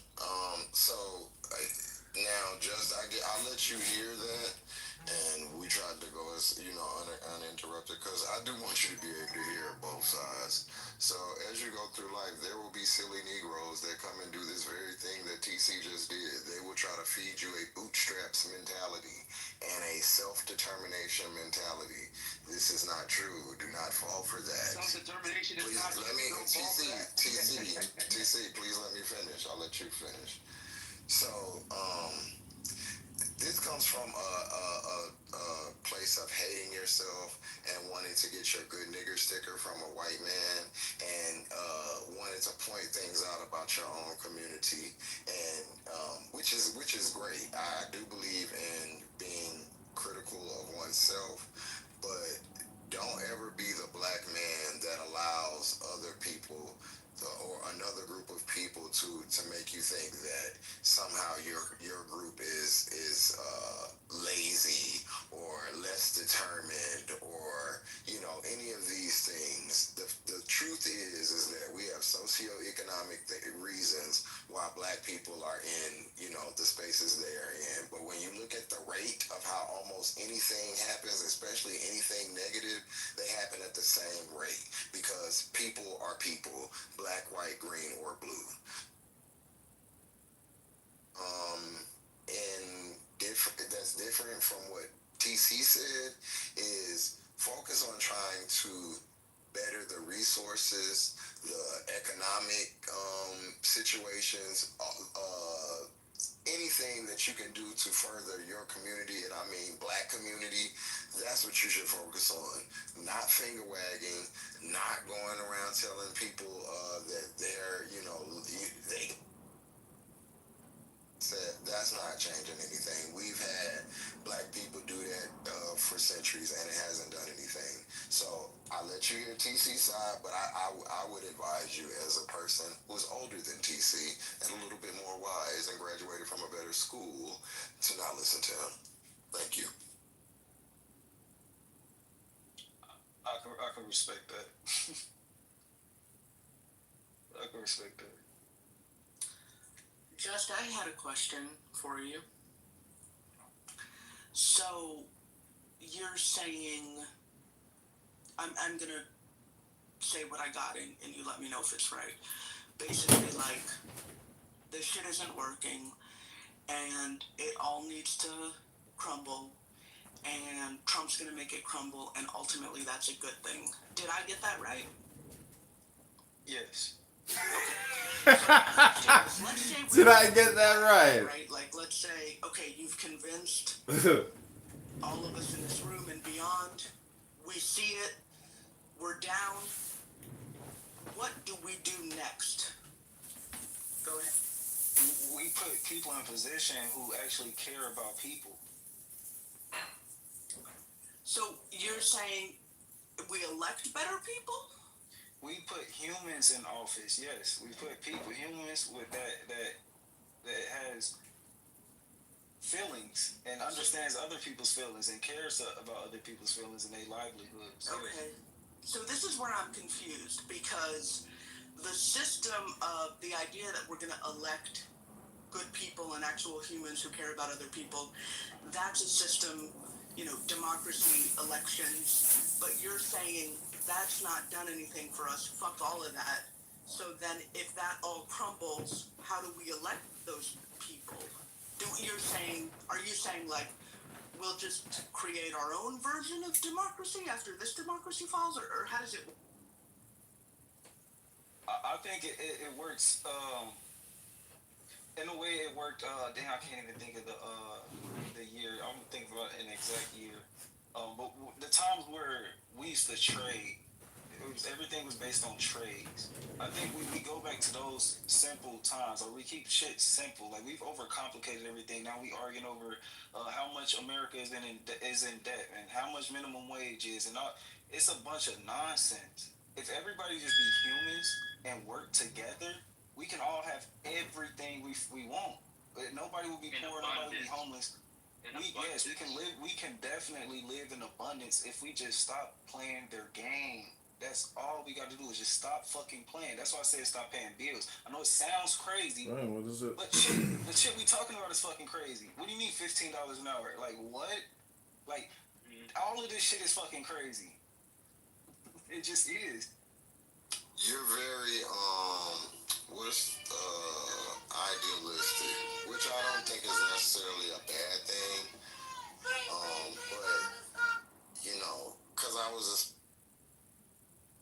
but you just gotta manage expectations, bro. Like, the world that you think is available in reality, it's kind of just not. And you gotta work within the parameters that you're given at whatever specific time. Like, black people just stop playing the game. It's really not that simple. That's like pretty much that we out of here if we stop playing the game. You know, we have to play the game. So white people are being affected as well. We are all. I'm not saying that they aren't, but the way that black people are affected is always going to be different from any other group. So even when but even if you just, you know, put it poor people or however you want to classify it, we live in a closed system, right? So it's not, you have to dismantle it or do whatever you plan on doing from the inside.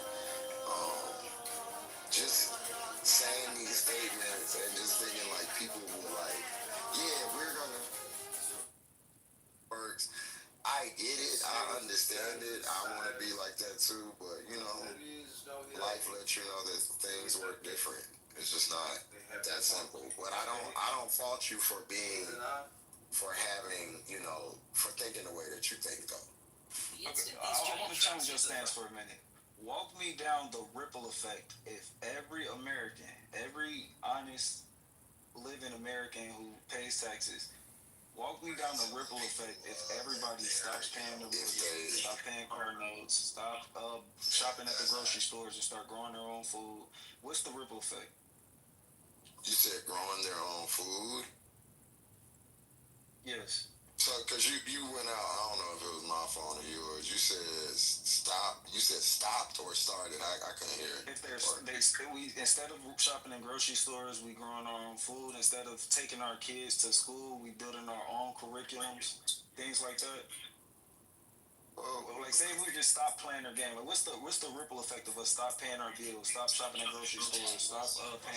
It's to stop. Okay, so let's take it one at a time. Stop shopping at grocery stores. Non-starter. Most of us live in urban environments. We don't have any land.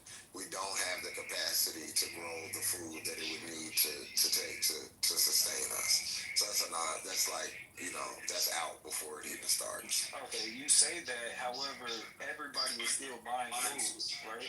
So there is spaces to grow the food. But you have to own that space. You have to have access to that space. We do not as civilians. We have people in position that's doing that right now. But I'm saying, okay, look, hold on. So you think they're just going to give up their access, you know, their land for us to grow, you know, grow our own little corner of food? Yes, if we fight for it. Because right, like you said, right now we don't have land to do this. Like, God made land for us to grow food everywhere. Like, we have earth. There's land everywhere. We don't own nothing. That's what I'm saying. We have to get out that mindset of thinking that, that's what I'm. People have deeds and paperwork to this stuff. Exactly. And courts and, you know, a system. Exactly. That all that shit has to be undone. All that shit needs to be undone because they don't own this shit to sell it to anybody anyway. This is God's land. Yeah, no. What are we talking about? Yeah, what are we? Because this is real. This isn't. Do you think you can make this case in a court of law and it be successful? Like, no. This is God's land. No. All right. So then. That's why needs to be implemented. But what I'm saying is, what's smarter to do with your time? Think about something that has like little to no chance of flying, or in the meantime figuring out something that could penetrate or could, you know, do something. So that's what I'm saying. I like these like expansive ideas. They sound beautiful, lovely, but they're not gonna happen, bro. They're not. So it's not. It's really not gonna happen as long as we still believe in the American dream. If we're still asleep thinking like, okay, I need to do this and so I can do that and pay these bills so I can wherever the fuck or put this into savings so I can afford my daughter's college. Like we still think we're still on the fucking hamster wheel. As long as let's just say you get 50 million people to agree with you, and we all say, fuck, we ain't paying our electric bill this month. What do you think changes? So other than 50 million people just ain't gonna eat or take showers and stuff. Lights out. It's not gonna like those people are still going to like there's no real like policy change. Okay. So look, let's say 50 million people stop, right? You do a lot. So let's say water and here water is another guy that you're gonna meet along your way.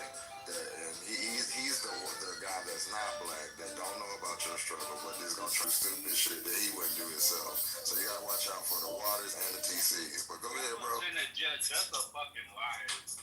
That's true. Can I just ask, are you water or it's directed at Just? Are you familiar with Move from Philadelphia? MOVE, 1970s Move. Do you know about that, Just? What about Move? Say that one more time. Move. It's a group. What about the group? So, Dr. A.G., will you allow me to explain what it is in case he doesn't know, or would you prefer I not? That's my question. What about the group? Okay, so the group they're a black liberation group. They promoted back to nature, anti-government, a lot of the same values that you're describing. They were known for living communally. They rejected mainstream culture. They were challenging the city authorities, especially the Philadelphia Police Department. They were, non-traditional. It's the vision you're describing, basically. And in 1978, after years of complaints from their neighbors about the noise or their confrontational behavior, basically anti-blackness, if you ask me, the police tried to evict them from their homes. So this standoff occurred in August 1978, and in the course of that stand-up, a police officer was killed, and a lot of others were injured in a shootout. So they arrested a lot of them, and 9 of them were convicted of third-degree murder, sentenced from everything from 30 to 100 years in prison. Now, after that, they continued to be a movement, and in 1985, people were complaining again, and city officials, including the first black mayor of Philadelphia, authorized a massive police operation against them. Right? So it was like almost 500 police officers, armored vehicles, tear gas, the whole thing out. They still refused to surrender, the MOVE members. So the police literally bombed the house that they were living in from a Pennsylvania State Police helicopter. It caused a massive fire. The firefighters who normally fight fires, they were told, let it burn, just let it burn. 11 people died, including 5 children. 61 homes were destroyed in the area. It left over 250 people homeless. This is the first time in U.S. history that this kind of military-style bombing against, the country's own citizens has been allowed. And since then, no one was held, no city official, no police officer was criminally charged. There were, civil lawsuits and things, but no one was really, held accountable for doing all of that damage. So I bring that up just to say that if we don't, this vision that you have that I don't necessarily agree with, honestly, a lot of it sounds pretty good. But if we don't think it all the way through, because you're saying what we need for this to happen is for everyone to participate. You're never going to get everyone to participate, right? We can't get everyone to do anything.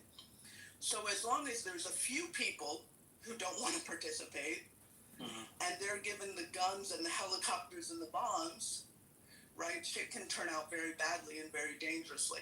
So in your vision, it's not that the vision is bad, but it takes it thinking it all the way through to the end. I'll end. Okay. So, with the, I don't even know where to pick up from, because you touched on a lot of different points.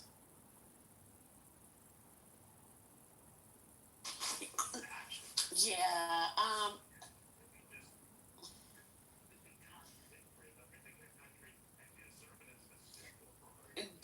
Max's vision is a lot more benign, I should say, than what the MOVE activists were doing. I mean, they were, nothing legitimizes the response, but it wasn't as benign is what Jess is talking about. But I just want to say, I know I was hoping one of the, there's only one. I was hoping Culture Lee would come off his mic, but how did this get started? Like, what was the original question? What was going on? I think I shook the room when I stated that I like Trump. You didn't shake it, babe. You didn't shake the room. That's exactly how it started. Yeah. That was at 7:30 in the morning. People start But he did this. Oh, stupid. No, it's not that you're stupid. I don't think you're stupid, bro. But I think I think what you're doing is stupid. I don't think you're stupid. No, I'm talking about something that hasn't been done yet. You're That's not, the reason though. why. Bro, it's not. And I'm glad you're here, Dr. AG. So because you're probably gonna repeat a lot of the. Just so you know, I wasn't being funny with you. The thing that you think is so like innovative. It's just not. I'm not saying it's innovative. This one, I'm talking about on a scale to where we actually see. Well, let me just tell her what happened. So hold on, Jess. That's what, I mean, this is the thing, right? I think it's great to say, like, I have this wonderful idea and I want to do this thing. But for you to say it's never been done before, it's sort of, it betrays a certain level of uninformedness, because what you are describing it's not a thing that has never happened before, that people have not tried before.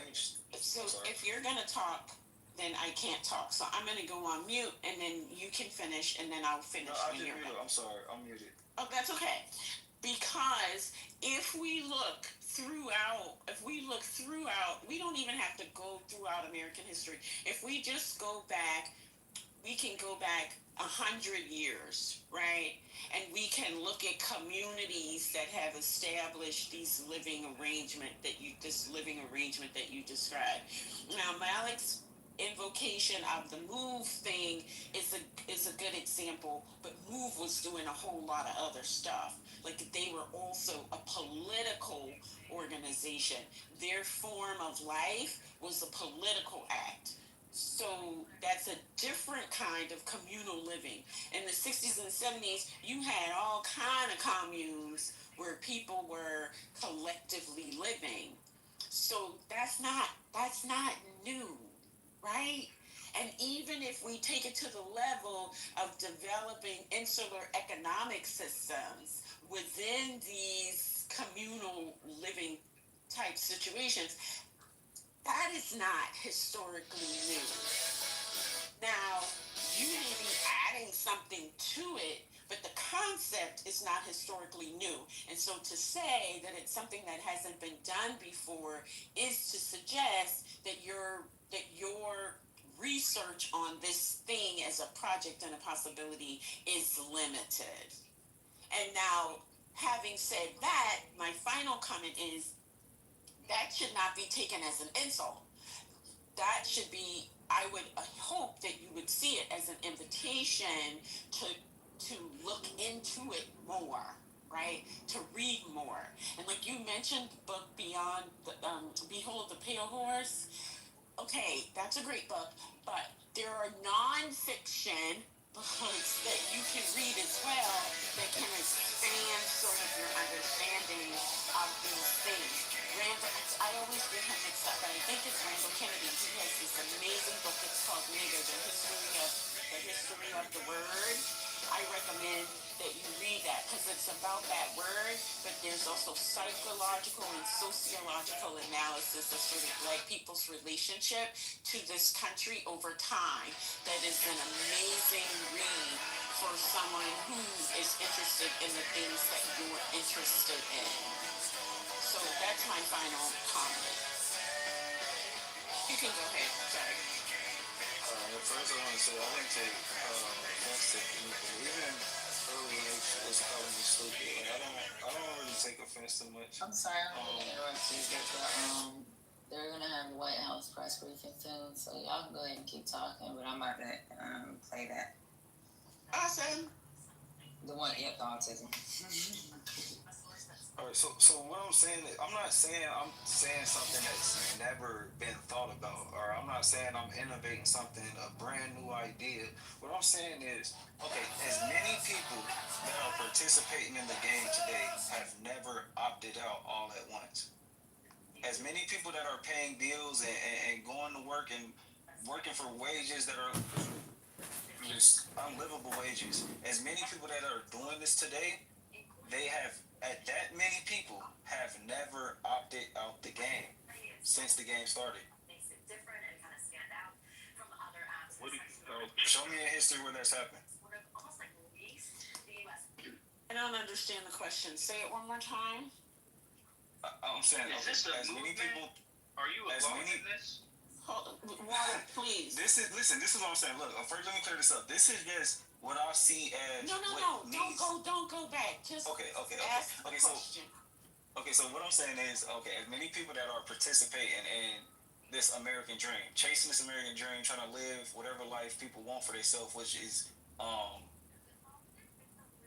whatever they like, define you should, as you should, respectfully. Now, as many people who are participating in this American dream are participating in the race towards the American dream, show me in history where that many millions of people have opted out the game all at once. Well, nobody can show you that because by virtue. That's what I'm saying. But hold on. This is where it becomes a little illogical because by virtue of being in America, right, remaining active in the American project, we commit to certain things. And one of those commitments is to the fundamental sort of principles of America. It was just the pursuit of freedom, economic freedom, physical freedom, right? So you can't be a part of the American project and opt out of the American project at the same time. So that's right. That doesn't make sense. That's why I'm saying we need to opt out of the American project. We can't unless we're gonna all we have to do is just stop. Listen to what I'm saying. We can't do that if we are going to continue to exist in America. That is a recipe for disaster. America was thriving before it was I think you might I want you to stop talking because you just got on the stage. No, absolutely not, sir. You just got on the stage. You need to listen before you start. I've been in this room here, y'all said y'all wanted. That's all I've been hearing y'all do. Talk. I'm not doing that. Just, what was your comment, sir? I'm sorry. I agree. Doc, after a certain point, you have got to realize, like, the conversation we're having is not. It doesn't actually. He's not budging. He's not really trying to learn anything from you. He's made up his mind. He finds the conversation entertaining. Like, you tell it, like, hey, bro, just stop, bro. Because you've been insinuating a lot of stuff that's not true. Hattie, do you have that video you're gonna play? Thank you. Can we get that video? Thank you. Can we get that video? Thank you. We've been hearing this for 3 hours. Whoever got here at the 3-hour mark or the 2-hour mark, we've been listening to this for 3 hours. How many that is that I want to hear fucking Trump over this bullshit? You're not getting to him. Take him into a private. Okay, so I wasn't trying to get to him. Will you shut up and let her roll the clip? You shut up. We got to come on. You're not going to tell her to shut up. One motherfucking thing. And that is, whoever you are, shut up. This is insane. Y'all men need to really get control. I don't know if it's the Axe body spray or, I don't know, that T. Kirk shit that them football players be selling on the TV. I don't know what it is. But y'all's brain, something is really wrong with it. The fragmentation in your brain really needs to be looked at. This is absurd. The way y'all just scream. It's just so disrespectful. Oh, it's disgusting. Good morning, I'll y'all. go on mute now. Gotta defrag them brains. Yeah, it's when It doesn't start until 1 o'clock, but I guess we can talk about the. Oh man. Damn, Trump. You fucked up again. Yeah, they're talking about a bunch of clips or whatever, but let me go ahead and play this MSNBC clip real quick, and it's talking about there is no link in the doctor refuting Trump's claims. Supposedly, they found the connection. Is what he claims yesterday. He said they're going to come out with some great news, supposedly some connection to autism and why we have so many autistic children. They're gonna say it's Tylenol. Yeah, how it stems Yeah, from the food. Tylenol. We all know they're going to say Tylenol because Tylenol! but Take your Tylenol! And somebody made the point that they're like, they just want women to suffer because Tylenol is the only pain medicine that women can use when they're pregnant. while we're pregnant. Dr. A.G., someone wanted you to drop the book that you referenced and the author in the chat, if possible. Oh, okay, I will do that. Okay. Welcome back. This morning, growing alarm in the medical community ahead of an expected White House announcement on autism. I think we found an answer to autism. Will there be talking? You belong to the White House. The medical industrial complex is very concerned about what Donald Trump is saying. Tylenol! Now, according to 4 people, it ain't the vaccine! Don't say it for the vaccine! Tylenol! Pregnant women taking acetaminophen, the active ingredient in Tylenol, to an increased risk of autism in children. No! Current FDA guidelines say acetaminophen is safe. Tylenol healthy for you! And that's backed up by decades of research. Tylenol! Tylenol's parent company. Everybody go buy more Tylenol! Without the drug, quote, women face dangerous choices, suffer through conditions like fever that are potentially harmful to both mom and baby, or use riskier alternatives. Let's bring in Dr. Vin Gupta, a pulmonologist and MSNBC medical contributor. Doctor, we've all been told Tylenol is the safe pain reliever to take when you're pregnant, and any possible link between that and autism has been thoroughly studied before, right? What do we know?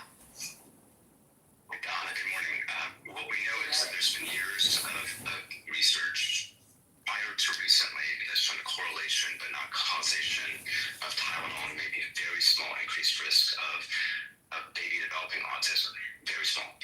And those are poor quality studies, poorly designed. Very small! Also knows that science changes. But how small, doctor? Just 2 years ago, one of the largest, best quality research studies ever done of 25 years in Sweden looked at siblings, one exposed in utero, the other not, to Tylenol. And what did that find on a genetics, family history, maternal, paternal age, known risk factors for autism, that there was no link. So the best quality research has shown no link between the use of Tylenol in utero or during pregnancy and development of autism. President Trump actually seemed to this weekend that today's announcement could be wrong. Take a listen. I don't want to wait any longer. We don't need anything more. And if it's wrong, it's not going to be wrong. But if it is wrong, it's fine. We have to do it. Because we're going to have an announcement on autism. Yeah. Dr. Gupta, your reaction. What are the implications if they make this link? Well, it's maybe one of the similar line of things. You and I have talked about this endlessly of using a similar approach. They don't know. They put something out there and it's cherry-picking data. You got to worry about women that most of the country. You said this in the TIA. There aren't many options for oral pain release if you have to take a medication. I say this watching my wife go through 2 pregnancies and needing this. So basically, wherever these things are, not only at the moment of our birth, but in different times, there's what are called transits and Fall get to their point because It's you want to not my fucking fault you roll got your your mouth ass over sitting there down because to you by a bunch fucking of lost, pounds. because you're too Lost stupid what? right now. So again, you overextended on your skis and now you're about to tip the fuck over. The reason we do forward deployed bases, why we have a multitude of bases around the world and we have various satellite ones, is because that is the key to our fucking strength, you fucking moron. It's the way we can win wars. Because we realize that, hey, we have two ginormous fucking ponds on either side of us, and our only allies, truly allies, are literally Canada and Mexico because they have the shared interest of land invasion with us. That's it. And oh, by the way, Mexico, last time I checked, unless there's going to be a taco truck with M60s on top of it, I don't really fucking know. What do they got? The burrito missile? Is that going to fucking do it? Are they going to send chalupas over and hope everybody gets satiated on fat? I'm sorry. And Canada